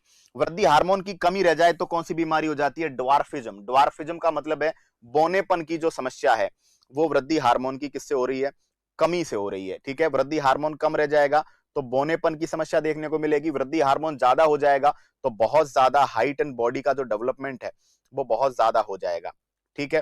क्लियर रहेगी बात यहां तक, चलिएगा। कोई समस्या,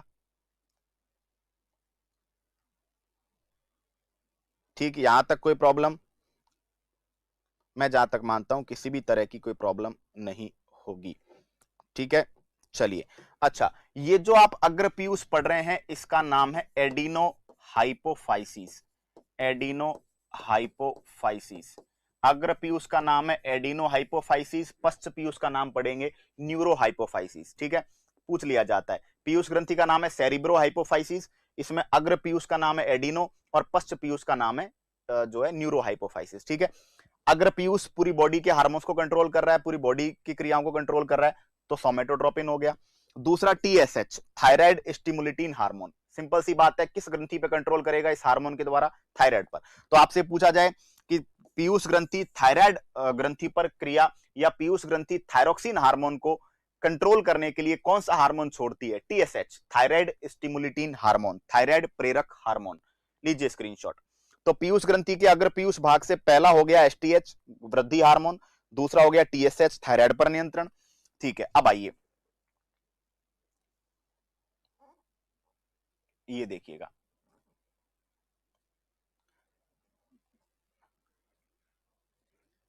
तीसरा एमएसएच मेलानोसाइट स्टिमुलेटिंग हार्मोन।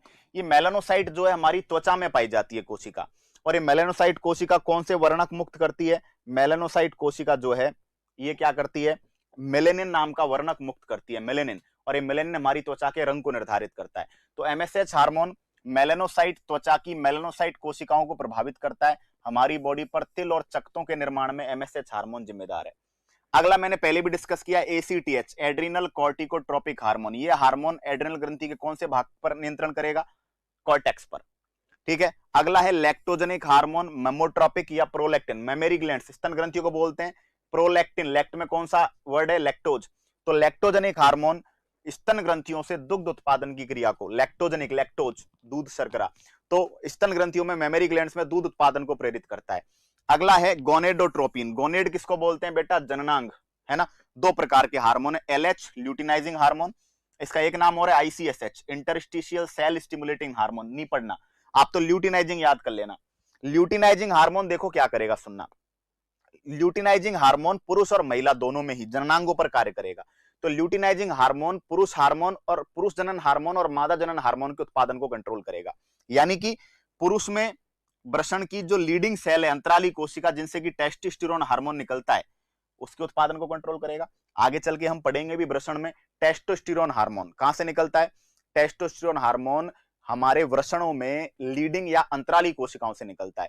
तो एलएच क्या कर रहा है? एलएच मेल में टेस्टोस्टेरोन का उत्पादन, मेल में टेस्टोस्टेरोन का उत्पादन और फीमेल में एस्ट्रोजन के उत्पादन को कंट्रोल कर रहा है। एलएच हार्मोन ल्यूटिनाइजिंग हार्मोन पुरुष में टेस्टोस्टेरोन के उत्पादन को और महिला में एस्ट्रोजन के उत्पादन को प्रेरित कर रहा है। इसी तरह अगला है एफएसएच फॉलिकल स्टिमुलेटिंग हार्मोन, पुटिका प्रेरक हार्मोन। ये क्या करेगा? ये पुरुष में शुक्राणुओं के उत्पादन को और महिला में अंडाणुओं के उत्पादन को प्रेरित करेगा। यानी बेटा पीयूष ग्रंथि दो प्रकार के गोनेडोट्रोपिन हार्मोन रिलीज करती है, दो प्रकार के जननांगों पर नियंत्रण करने वाले हार्मोन रिलीज करती है, जिनमें एलएच तो जनन हार्मोन्स की मात्रा को कंट्रोल कर रहा है और एफएसएच हमारी जनन कोशिकाओं को प्रभावित कर रहा है। एलएच पुरुष में टेस्टोस्टेरोन, महिला में एस्ट्रोजन की क्वांटिटी को नियंत्रित कर रहा है और एफएसएच पुरुष में शुक्राणु और महिला में अंडाणु के उत्पादन को नियंत्रित कर रहा है। तो देखा जाए तो आपके पास देखिए, आपके पास कौन कौन से हार्मोन है जो निकल रहे हैं अग्र पीयूष से। एक तो टीएसएच जिसको आप ग्रोथ हार्मोन कह रहे हैं, पहला। दूसरा एसटीएच सोमेटोट्रोपिक हार्मोन, सोमेटोट्रोपिक हार्मोन या ग्रोथ हार्मोन नंबर 1। दूसरा टीएसएच, इससे किस पर कंट्रोल कर रहा है? थायराइड पे। तीसरा एमएसएच, इसके द्वारा त्वचा की मेलेनोसाइट कोशिकाओं पर नियंत्रण, जो कि मेलेनिन नाम का वर्णक बना रही हैं। एसीटीएच एड्रिनल कॉर्टिकोट्रोपिक हार्मोन, एड्रिनल ग्रंथि के कॉर्टेक्स भाग पर नियंत्रण, है ना। एलटीएच लैक्टोट्रोपिक हार्मोन, लैक्टोज शर्करा यानी दुग्ध के उत्पादन। और उसके बाद है ना एलएच पुरुषों में एस्ट्रोजन, महिला में पुरुषों में टेस्टोस्टेरोन, महिला में एस्ट्रोजन के उत्पादन को कंट्रोल कर रहा है। और एफएसएच पुरुषों में शुक्राणु, महिलाओं में अंडाणु के उत्पादन को कंट्रोल कर रहा है। ठीक है। एसटीएच वृद्धि को कंट्रोल कर रहा है, टीएसएच थायराइड पर नियंत्रण कर रहा है, एमएसएच त्वचा की मेलेनोसाइट कोशिका पर नियंत्रण कर रहा है। ठीक है। एसीटीएच एड्रिनल ग्रंथि के कॉर्टेक्स भाग पर नियंत्रण कर रहा है ना। लैक्टोट्रोपिक हार्मोन दुग्ध उत्पादन को प्रेरित कर रहा है। एलएच पुरुष में टेस्टोस्टेरोन के उत्पादन को और महिला में एस्ट्रोजन के उत्पादन को प्रेरित कर रहा है। इसी तरह एफएसएच पुरुष में शुक्राणुओं के उत्पादन को प्रेरित कर रहा है और महिला में अंडाणुओं के उत्पादन को प्रेरित कर रहा है।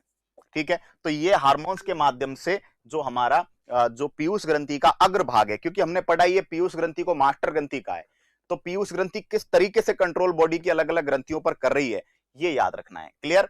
समझ गए बात को? स्क्रीनशॉट ले लीजिए यहां से। ठीक है। अब हम बात करेंगे बेटा पश्च पीयूष। देखना, पश्च पीयूष को बोलते हैं न्यूरोहाइपोफाइसिस। पश्च पीयूष का नाम क्या है? न्यूरोहाइपोफाइसिस। देखना, पश्च पीयूष से दो हार्मोन निकलते हैं। एक तो निकलता है ऑक्सीटोसिन। दोस्तों ऑक्सीटोसिन को लव हार्मोन कहते हैं, ऑक्सीटोसिन को हैप्पीनेस हार्मोन या फील गुड हार्मोन कहते हैं। पढ़ाऊंगा मैं आगे चल के और अच्छे से कौन कौन से हैप्पीनेस हार्मोन है। ऑक्सीटोसिन को पिटोसिन भी कहते हैं, ऑक्सीटोसिन को दुग्ध मोचक हार्मोन कहते हैं,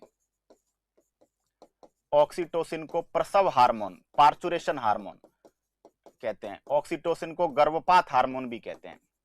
अब इतनी चीजें क्यों कहते हैं सुनो। प्रसव हार्मोन बच्चे की डिलीवरी के समय भ्रूण की ऊपर नीचे जो गति होती है, भ्रूण को ऊपर नीचे पुश किया जाता है, जो भ्रूण को ऊपर नीचे पुश करते हैं वो ऑक्सीटोसिन करता है। कभी कभी प्रसव के उचित समय से पहले ही ऑक्सीटोसिन की मात्रा बढ़ जाती है, जिसके कारण लेबर पेन या प्रसव पीड़ा चालू हो जाती है, जिसके कारण बच्चे को अबॉर्ट करवाना पड़ता है, इसलिए इसको गर्भपात हार्मोन भी कहते हैं। दुग्धमोचक हार्मोन, ये हार्मोन जो होता है मवेशियों में, इसके इंजेक्शन लगाने से मवेशियों में दुग्ध उत्पादन बढ़ जाता है, दुग्ध ग्रंथियों को एक्साइट करता है ज्यादा दूध उत्पादन के लिए, है ना। और लव हार्मोन कहते हैं शारीरिक संबंध की इच्छा, शारीरिक संबंध की इच्छा जागृत करता है, शारीरिक संबंध की इच्छा जागृत करता है, ठीक है। ये ऑक्सीटोसिन हार्मोन, क्लियर, तो काफी इंपॉर्टेंट है ना। अगला जो हार्मोन है एडीएच या वैसोप्रेसिन, ये पश्च पीयूष के द्वारा निकलते हैं। एडीएच का नाम है anti diuretic hormone, anti diuretic hormone, या इसी को बोलते हैं प्रतिमूत्रल हार्मोन। प्रतिमूत्रल हार्मोन क्या करता है, ये मूत्र में जल कम करता है, मूत्र में जल को क्या करता है, कम कर देता है, मूत्र में से जल को वापस बॉडी में खींच लेता है एडीएच, है ना। लेकिन अगर एडीएच की कमी हो जाए तो मूत्र में जल क्या हो जाएगा, ज्यादा, मूत्र में जल ज्यादा हो जाएगा, ज्यादा होने की समस्या को डायूरेसिस बोलते हैं, मूत्र में जल ज्यादा हो जाएगा, इस समस्या को डायूरेसिस बोलते हैं। और जब ये प्रॉब्लम परमानेंट हो जाए तो इसको डायबिटीज इंसिपिडस, मैंने आपको बोला था डायबिटीज दो प्रकार का होता है, डायबिटीज मेलिटस और डायबिटीज इंसिपिडस। डायबिटीज मेलिटस में मूत्र में ग्लूकोज की मात्रा बढ़ जाती है, इस कारण रोगी को बार बार टॉयलेट जाना पड़ता है, और डायबिटीज इंसिपिडस में मूत्र में जल ज्यादा हो जाता है, जिसकी वजह से रोगी को बार बार टॉयलेट जाना पड़ता है। तो अग्र पीयूष पश्च पीयूष क्लियर हो गया होगा बेटा, अग्र पीयूष और पश्च पीयूष, है ना, ठीक है। अग्र पीयूष से बहुत सारे हार्मोन्स मैंने पढ़ाए, पश्च पीयूष से दो हार्मोन याद रखने, ऑक्सीटोसिन और साथ में एडीएच आपको याद रखना, ठीक है। चलिए इसके बाद हम बात करने वाले हैं, इसके बाद हम जो बात करेंगे, देखिए 1 सेकेंड, एडीएच हार्मोन हो गया हमारे सामने, ठीक है। एडीएच के बाद अब हम जो हमारे जो ग्रंथियां हैं, जिनमें जनन ग्रंथियां हो गई, वृषण और अंडाशय, ठीक है, उनके बारे में हम लोग समझेंगे। वृषण और अंडाशय के बारे में तो आप वैसे ऑलरेडी पढ़ ही रखे हैं, लेकिन फिर भी आपको पढ़ा देता हूं और कुछ चीजें पढ़ा देता हूं, ठीक है। चलिए देखो जरा ध्यान दो, हमारे जनन ग्रंथियां,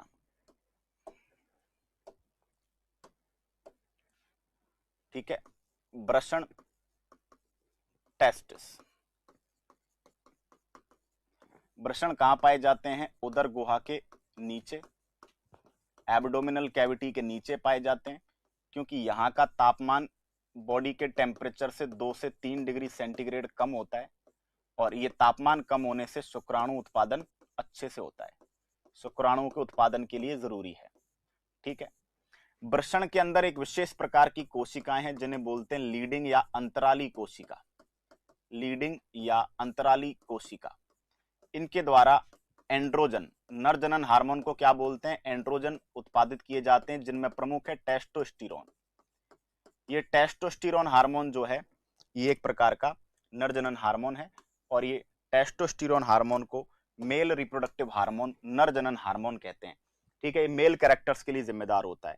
इसी तरह फीमेल में अंडाशय, अंडाशय को बोलते हैं ओवरी। अंडाशय में याद रखना, अंडाशय में एक स्ट्रक्चर होती है जिसका नाम है ग्राफियन फॉलिकल, ग्राफियन फॉलिकल। ये ग्राफियन फॉलिकल से कौन सा हार्मोन निकलता है, एस्ट्रोजन हार्मोन निकलता है, एस्ट्रोजन हार्मोन, ठीक है। और इसके अलावा यूट्रस में महिला का जो गर्भाशय है, गर्भाशय में एक स्ट्रक्चर बनती है जिसका नाम है कार्पस ल्यूटियम, कार्पस ल्यूटियम। ये कार्पस ल्यूटियम येलो कलर की एक स्ट्रक्चर है, इसके द्वारा कौन सा हार्मोन निकलता है, प्रोजेस्ट्रॉन हार्मोन। तो महिला में जनन हार्मोन दो हैं, एस्ट्रोजन और प्रोजेस्ट्रॉन, ठीक है। एस्ट्रोजन हार्मोन को गर्भ निर्धारक हार्मोन बोलते हैं, और प्रोजेस्ट्रॉन हार्मोन को गर्भ की तैयारी, प्रोजेस्ट्रॉन हार्मोन गर्भावस्था को गर्भ के लिए तैयार करता है, प्रोजेस्ट्रॉन हार्मोन, है ना, गर्भावस्था को गर्भ के लिए तैयार करता है, ठीक है। प्रेगनेंसी के बाद एक क्वेश्चन आता है, प्रेगनेंसी के बाद किस हार्मोन का लेवल घट जाता है? तो प्रेगनेंसी के बाद प्रोजेस्टेरोन का लेवल घट जाता है। क्यों? क्योंकि फिर बार बार गर्भावस्था के लिए तैयार नहीं करना, प्रोजेस्टेरोन की मात्रा कम हो जाती है। क्योंकि देखो, महिला में मासिक चक्र होता है, मासिक चक्र के दौरान क्या होता है, जो गर्भाशय की दीवार है वो टूटकर बाहर जाती है। महिला में प्रत्येक मासिक चक्र के दौरान गर्भाशय की वो परत जिससे बच्चा जुड़ता है, एंडोमेट्रियम, एंडोमेट्रियम नाम की परत होती है जिससे बच्चा 9 महीने जुड़ा रहता है। तो हर मासिक चक्र के दौरान वो एंडोमेट्रियम, ब्लड के साथ उस एंडोमेट्रियम के टिश्यूज बाहर चले जाते हैं रिपेयर होने के लिए, ताकि पुराने टिश्यूज क्षतिग्रस्त ऊतक बाहर चले जाएं और नए ऊतक बने। तो जब एंडोमेट्रियम, महिला के मासिक चक्र में जो ब्लीडिंग फेज है, रक्तस्राव प्रावस्था है, उसमें जो क्षतिग्रस्त ऊतक जब बाहर चले जाते हैं, एंडोमेट्रियम के गर्भाशय की जो आंतरिक परत है एंडोमेट्रियम, उसके जो डैमेज्ड टिश्यूज हैं वो ब्लड के साथ जब बाहर चले जाते हैं, तो बचा हुआ भाग जो होता है उसको कार्पस ल्यूटियम कहते हैं। और ये बचा हुआ भाग प्रोजेस्टेरोन हार्मोन रिलीज करता है, और ये प्रोजेस्टेरोन हार्मोन वापस से गर्भाशय की, नए गर्भाशय की मरम्मत करता है, मतलब गर्भाशय का नया टिश्यूज बनाता है। तो ये गर्भ की तैयारी करने वाला हार्मोन है। एक बार प्रेगनेंसी हो गई तो उसके बाद जो है मासिक धर्म बंद हो जाएगा, मेंस्ट्रुअल साइकिल बंद हो जाएगा, तो ये कार्पस ल्यूटियम की क्वांटिटी बच जाएगी, कम रहेगी, ये ज्यादा नहीं बनेगा। ज्यादा नहीं बनेगा तो प्रोजेस्टेरोन का उत्पादन घट जाएगा। तो ये हमारे जनन हार्मोन्स के बारे में है, हमारे रिप्रोडक्टिव हार्मोन्स के बारे में बात है। ठीक है, चलिए, क्लियर हुई बात यहां तक? ओके। इसके साथ ही अगर मैं बात करूं तो हमने हाइपोथैलेमस को क्या कहा है? मास्टर ऑफ मास्टर या हेडमास्टर ग्रंथि कहा है हाइपोथैलेमस को। ठीक है, हाइपोथैलेमस हमारी भूख, प्यास, दर्द, बॉडी के टेम्परेचर को मेंटेन करता है। हाइपोथैलेमस को सुपर मास्टर या हेडमास्टर या मास्टर ऑफ मास्टर क्यों कहा है? क्योंकि हाइपोथैलेमस पीयूष ग्रंथि पर कंट्रोल करता है ना, दो हार्मोन छोड़ता है, सोमेटोस्टेटिन और जीएनआरएच, गोनेडोट्रोपिन रिलीजिंग हार्मोन, है ना। तो याद रखना कि दो हार्मोन छोड़ता है hypothalamus, GnRH, gonadotropin releasing hormone, ठीक है, और इसके अलावा सोमेटोस्टेटिन हार्मोन। ये दोनों हार्मोन्स के द्वारा जो हाइपोथैलेमस है वो पीयूष ग्रंथि पर कंट्रोल अपना बना के रखता है। तो पीयूष ग्रंथि मास्टर, हाइपोथैलेमस सुपर मास्टर। ठीक है, पीयूष ग्रंथि कई हार्मोन्स के माध्यम से बॉडी की ग्रंथियों पर कंट्रोल करती है, जैसे TSH, ACTH, MSH, LTH, LH, FSH. भाई एलएच एफएसएच के द्वारा अंडाशय और वृषणों पर नियंत्रण कर रखा है, एसीटीएच के द्वारा एड्रिनल ग्रंथि के कॉर्टेक्स पर नियंत्रण कर रखा है, टीएसएच के द्वारा थायराइड पर नियंत्रण कर रखा है, ग्रोथ हार्मोन के द्वारा पूरी बॉडी पर कंट्रोल कर रखा है ना, एलटीएच के द्वारा स्तन ग्रंथियों पर कंट्रोल कर रखा है ना, एमएसएच के द्वारा त्वचा की मेलानोसाइट कोशिकाओं पर नियंत्रण कर रखा है। क्लियर, ये पीयूष ग्रंथि ने कर रखा है। पीयूष ग्रंथि पर कंट्रोल किसने कर रखा है? हाइपोथैलेमस ने। कौन कौन से हार्मोन है? दो हार्मोन नोट्स में लिखे हुए हैं, जीएनआरएच और सोमेटोस्टेटिन। ठीक है, क्लियर, चलिए, ओके, यहां तक बात ठीक। चलिए, इसके बाद हम बात करेंगे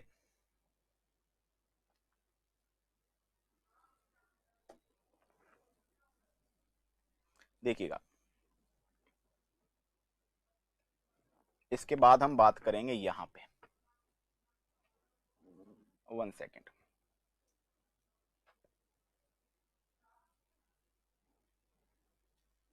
चलिए, देखो ये वाला लिखा हुआ है यहां पे साफ साफ, क्लियर, कि हाइपोथैलेमिक हार्मोन में GnRH hormone, GnRH hormone pituitary ग्रंथि से निकलने वाले गोनेडोट्रोपिन हार्मोन की मात्रा बढ़ाता है, जबकि सोमेटोस्टेटिन हार्मोन पिट्यूटरी के ग्रोथ हार्मोन की मात्रा का संदमन करता है। इसीलिए हाइपोथैलेमस को, संदमन का मतलब कम करता है। क्लियर, समझ गए बात को? तो ये चीजें आपको याद रख लेनी है, ठीक है, स्क्रीनशॉट। अब चलिए, अब दोस्तों मैं आपको पढ़ाने वाला हूं जो इंसेक्ट, जो कीट झुंड बनाकर चलते हैं, उनमें अपने साथियों को पहचानने के लिए विशेष प्रकार के हार्मोन होते हैं जिन्हें एक्टो हार्मोन या फेरोमोन्स कहते हैं। याद रखना, झुंड बनाकर चलने वाले कीटों में अपने साथियों को पहचानने के लिए विशेष प्रकार के हार्मोन होते हैं जिनको एक्टो हार्मोन या फेरोमोन्स कहते हैं। क्लियर, चलिए नेक्स्ट, नेक्स्ट हम बात करें हमारी बॉडी में, 1 सेकेंड, नेक्स्ट हम बात करेंगे तो हम देखेंगे कि ये हो गया insect ecto hormone. Yes, motivation hormone किसे कहते हैं? Motivation hormone. तो मोटिवेशन हार्मोन कहा जाता है डोपामाइन को। डोपामीन एक प्रकार का न्यूरोट्रांसमीटर है, ये हमारे ब्रेन को एक्साइट करता है किसी भी चीज के लिए, ठीक है। इसके अलावा फील गुड या हैप्पीनेस हार्मोन, फील गुड या हैप्पीनेस हार्मोन, फील गुड या हैप्पीनेस हार्मोन। फील गुड या हैप्पीनेस हार्मोन की बात करें, है ना, प्रसन्नता के हार्मोन, तो 4 हार्मोन पढ़ेंगे आप, सेरोटोनिन, ऑक्सीटोसिन,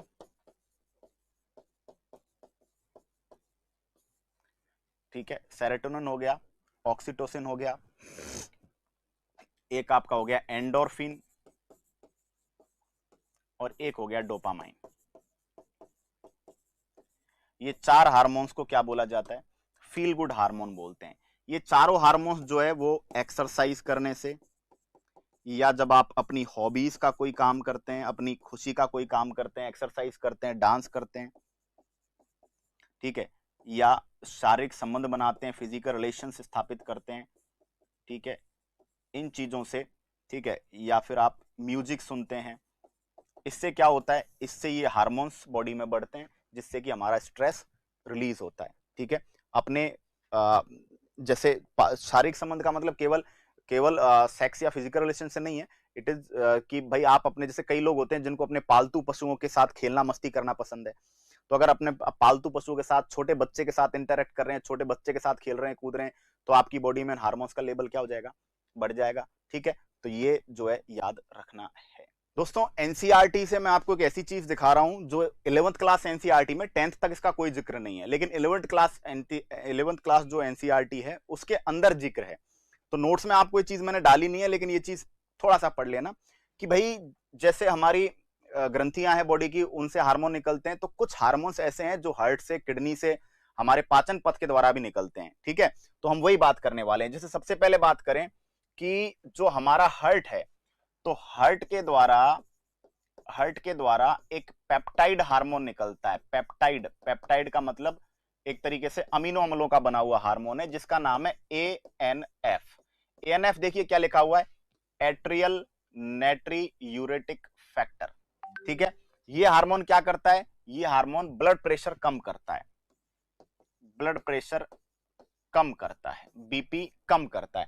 जब ब्लड प्रेशर बढ़ जाता है तो ANF is secreted which cause dilation of the blood vessels, यानी ये रुधिर वाहिनियों को क्या करता है?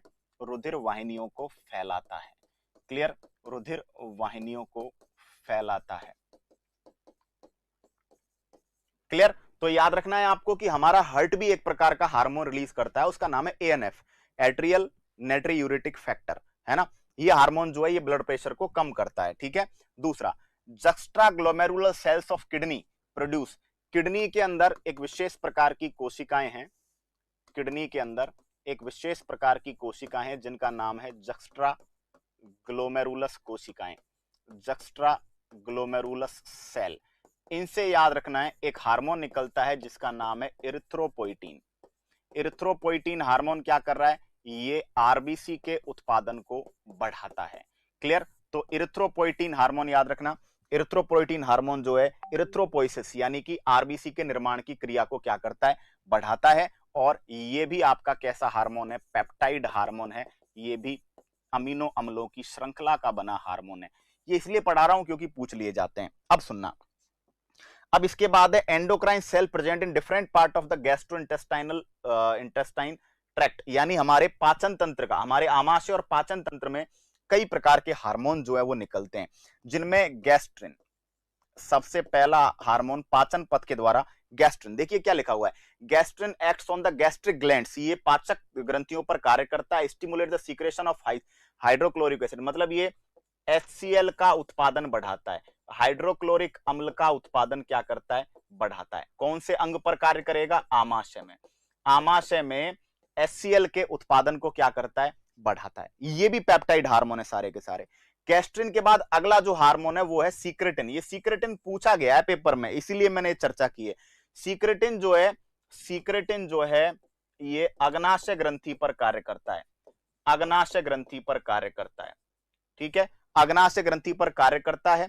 साथ ही साथ ये क्या कह रहा है, अग्नाशय ग्रंथि पर कार्य करता है जल व जल और बाइकार्बोनेट, जल और बाइकार्बोनेट की मात्रा को कंट्रोल करता है ना। अग्नाशय ग्रंथि पर कंट्रोल करके अग्नाशय से निकलने वाले जल और बाइकार्बोनेट की मात्रा को कंट्रोल करता है। ठीक है, इसके बाद अगला हार्मोन है सीसीके, इसको बोलते हैं कोलेसिस्टोकाइनिन। सीसीके, सीसीके को बोलते हैं कोलेसिस्टोकाइनिन। कोलेसिस्टोकाइनिन जो है, याद रखिएगा क्या लिखा हुआ है, CCK acts on both pancreas and gall bladder and stimulate the secretion of pancreatic enzymes और बाइल जूस। यानी कि ये देखा जाए तो अग्नाशयी एंजाइम और अग्नाशयी एंजाइम जो अग्नाशय रस से निकलते हैं वह पित्त रस, पित्त रस हमारी बॉडी में पाचन तंत्र में काम आता है, पित्त रस की मात्रा को क्या करते हैं, बढ़ाते हैं। ठीक है, तो कोलेसिस्टोकाइनिन याद रखिएगा। क्लियर। उसके बाद है gastric inhibitory peptide, GIP, inhibits gastric secretion and motility. ठीक है, देखो ये कोई ज्यादा मेजर चीज नहीं है। क्लियर। इसके बाद अगर हम बात करें तो ये कह रहा है कि ये क्या करता है, जीआईपी इनहिबिट्स गैस्ट्रिक सीक्रेशन, यानी ये जो जीआईपी है ये जठर रस की मात्रा घटाता है। ठीक है, गैस्ट्रिक जूस की क्वांटिटी घटाता है। जीआईपी, जीआईपी का मतलब है गैस्ट्रिक इनहिबिटरी पेप्टाइड, गैस्ट्रिक का मतलब पाचन, इनहिबिटरी का मतलब है घटाने वाला पेप्टाइड। ठीक है, तो देखो ये थोड़ा लेवल की चीज है, लेकिन 11th क्लास एनसीईआरटी में है, वुमेन सुपरवाइजर में क्वेश्चन आया था, इसलिए मैं डिस्कस कर रहा हूं। देखो क्या डिस्कस करना है, हार्ट के द्वारा एक पेप्टाइड हार्मोन, किडनी के द्वारा एक पेप्टाइड हार्मोन और हमारे पाचन पथ के द्वारा 4 पेप्टाइड हार्मोन मुक्त किए जा रहे हैं।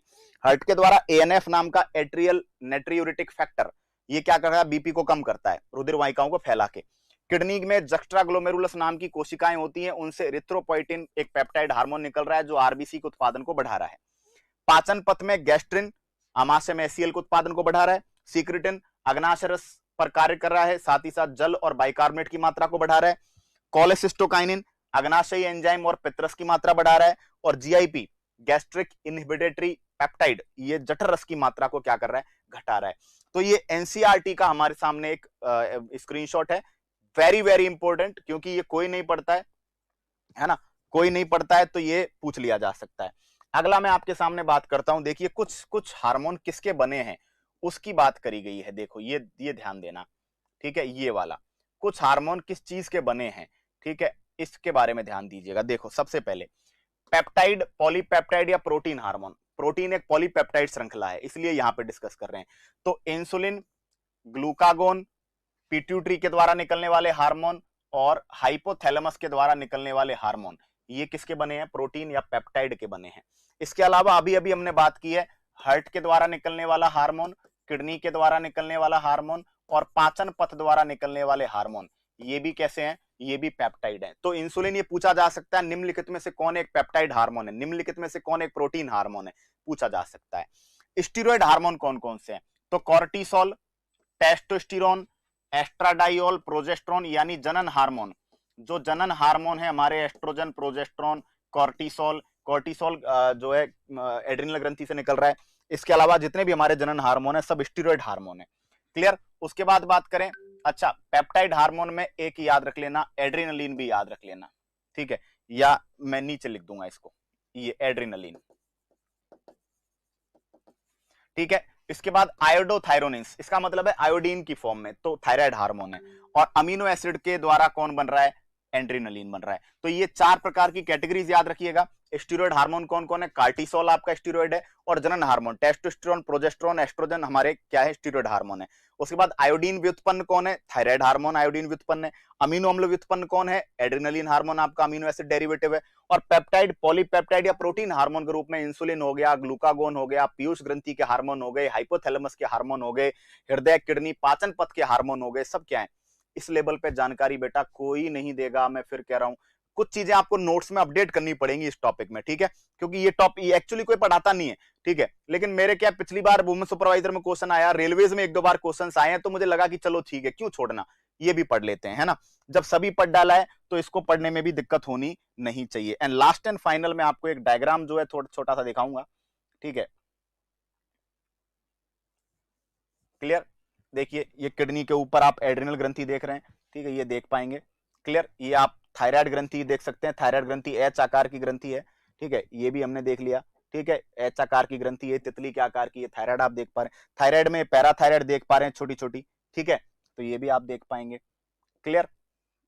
चलिए अब देखो, ये आपका एक डायग्राम है, देखो हार्ट का, ये आपका डायग्राम है बॉडी का। ठीक है, तो डायग्राम को आप जब जूम करके इस तरह से देखेंगे तो आपको चीजें मिलेंगी। ठीक है, देखिएगा, आप क्या देखेंगे, सबसे पहले ब्रेन, ब्रेन के अंदर आपको 3 ग्रंथियां मिलेंगी, हाइपोथैलेमस, पीनियल और पिट्यूटरी। पीनियल ऊपर की तरफ, पिट्यूटरी नीचे की तरफ, है ना। एपीफाइसिस पीनियल है, हाइपोफाइसिस पिट्यूटरी है और हाइपोथैलेमस। ठीक है, उसके बाद गले में ये थायराइड रही और यहीं पे पैराथायराइड रही।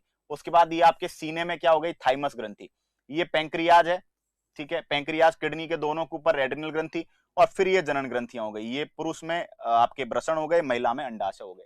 ठीक है, क्लियर। तो इस तरह से आप इन चीजों को याद कर लेंगे। टॉपिक हमारा फिनिश है, एंडोक्राइन ग्लैंड्स।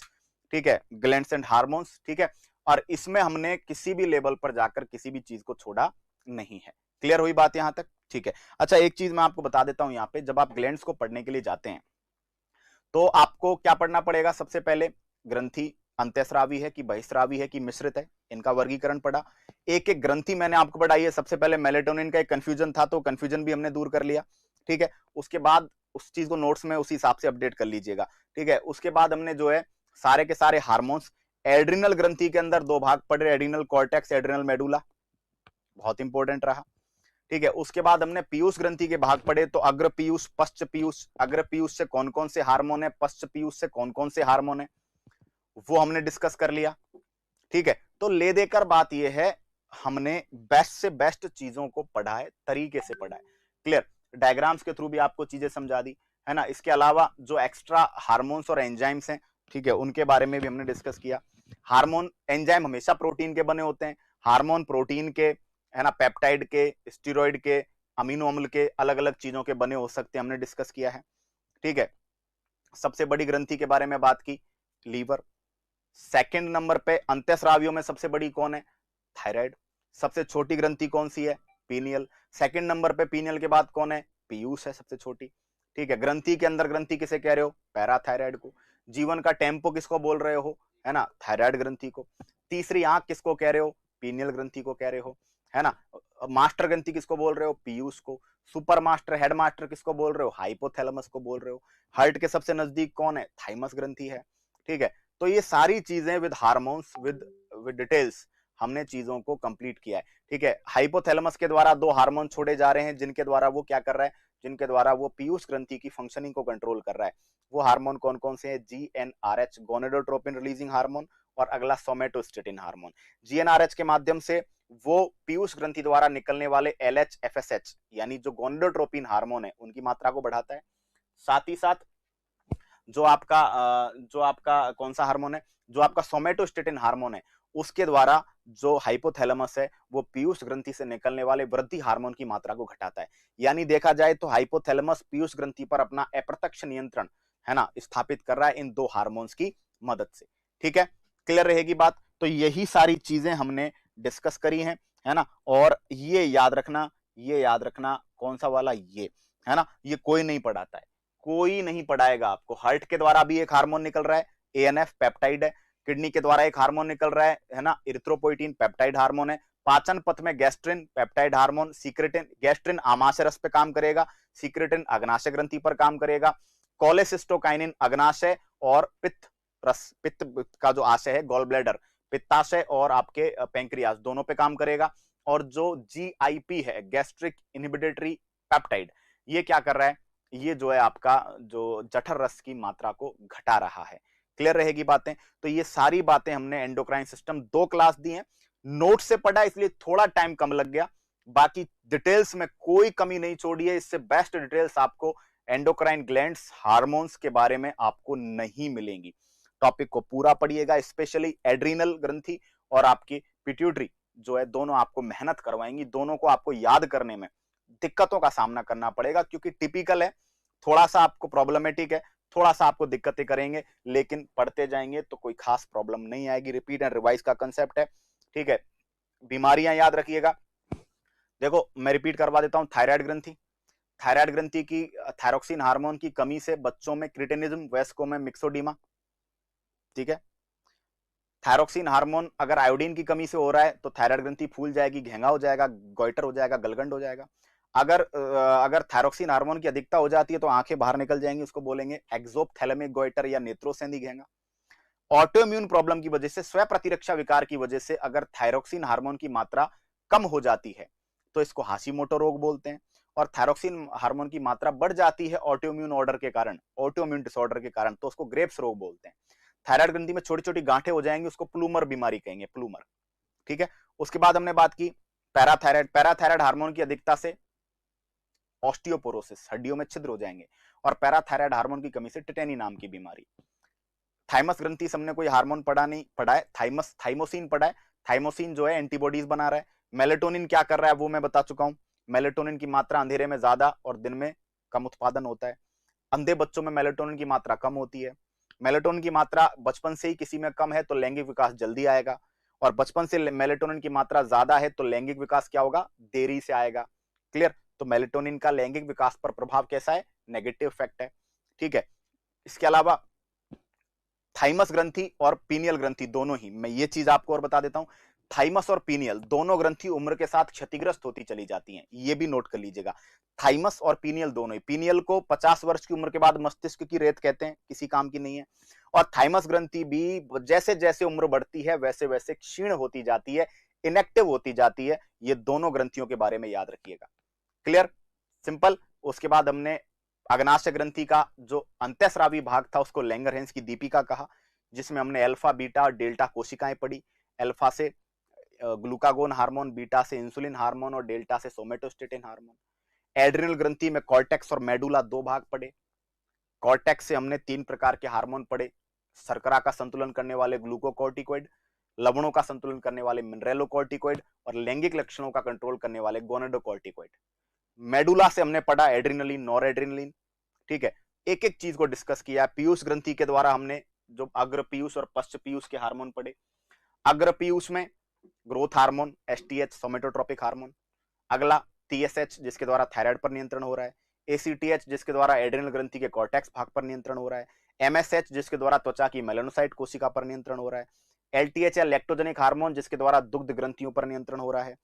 गोनेडोट्रोपिन हार्मोन जननांगों पर नियंत्रण करने के लिए। एलएच, एलएच जो है पुरुषों में टेस्टोस्टेरोन, महिला में एस्ट्रोजन के उत्पादन को प्रभावित कर रहा है। एफएसएच हार्मोन, एफएसएच हार्मोन पुरुषों में शुक्राणु, महिला में अंडाणुओं के उत्पादन को कंट्रोल कर रहा है। ये अग्र पीयूष के हार्मोन हो गए। पश्च पीयूष के हार्मोनों में आपके पास ऑक्सीटोसिन और वैसोप्रेसिन है, ठीक है। दोनों के बारे में डिटेल में बात की है, सारा सब कुछ कंप्लीट। तो उम्मीद करता हूं चीजें आपको समझ में आ गई होंगी। अच्छे से नोट्स बनाइएगा, अच्छे से जो है स्क्रीनशॉट वगैरह कवर कीजिएगा। आगे बात करेंगे नेक्स्ट क्लास में। तब तक के लिए लेता हूं विदा, टाटा बाय बाय, जय हिंद।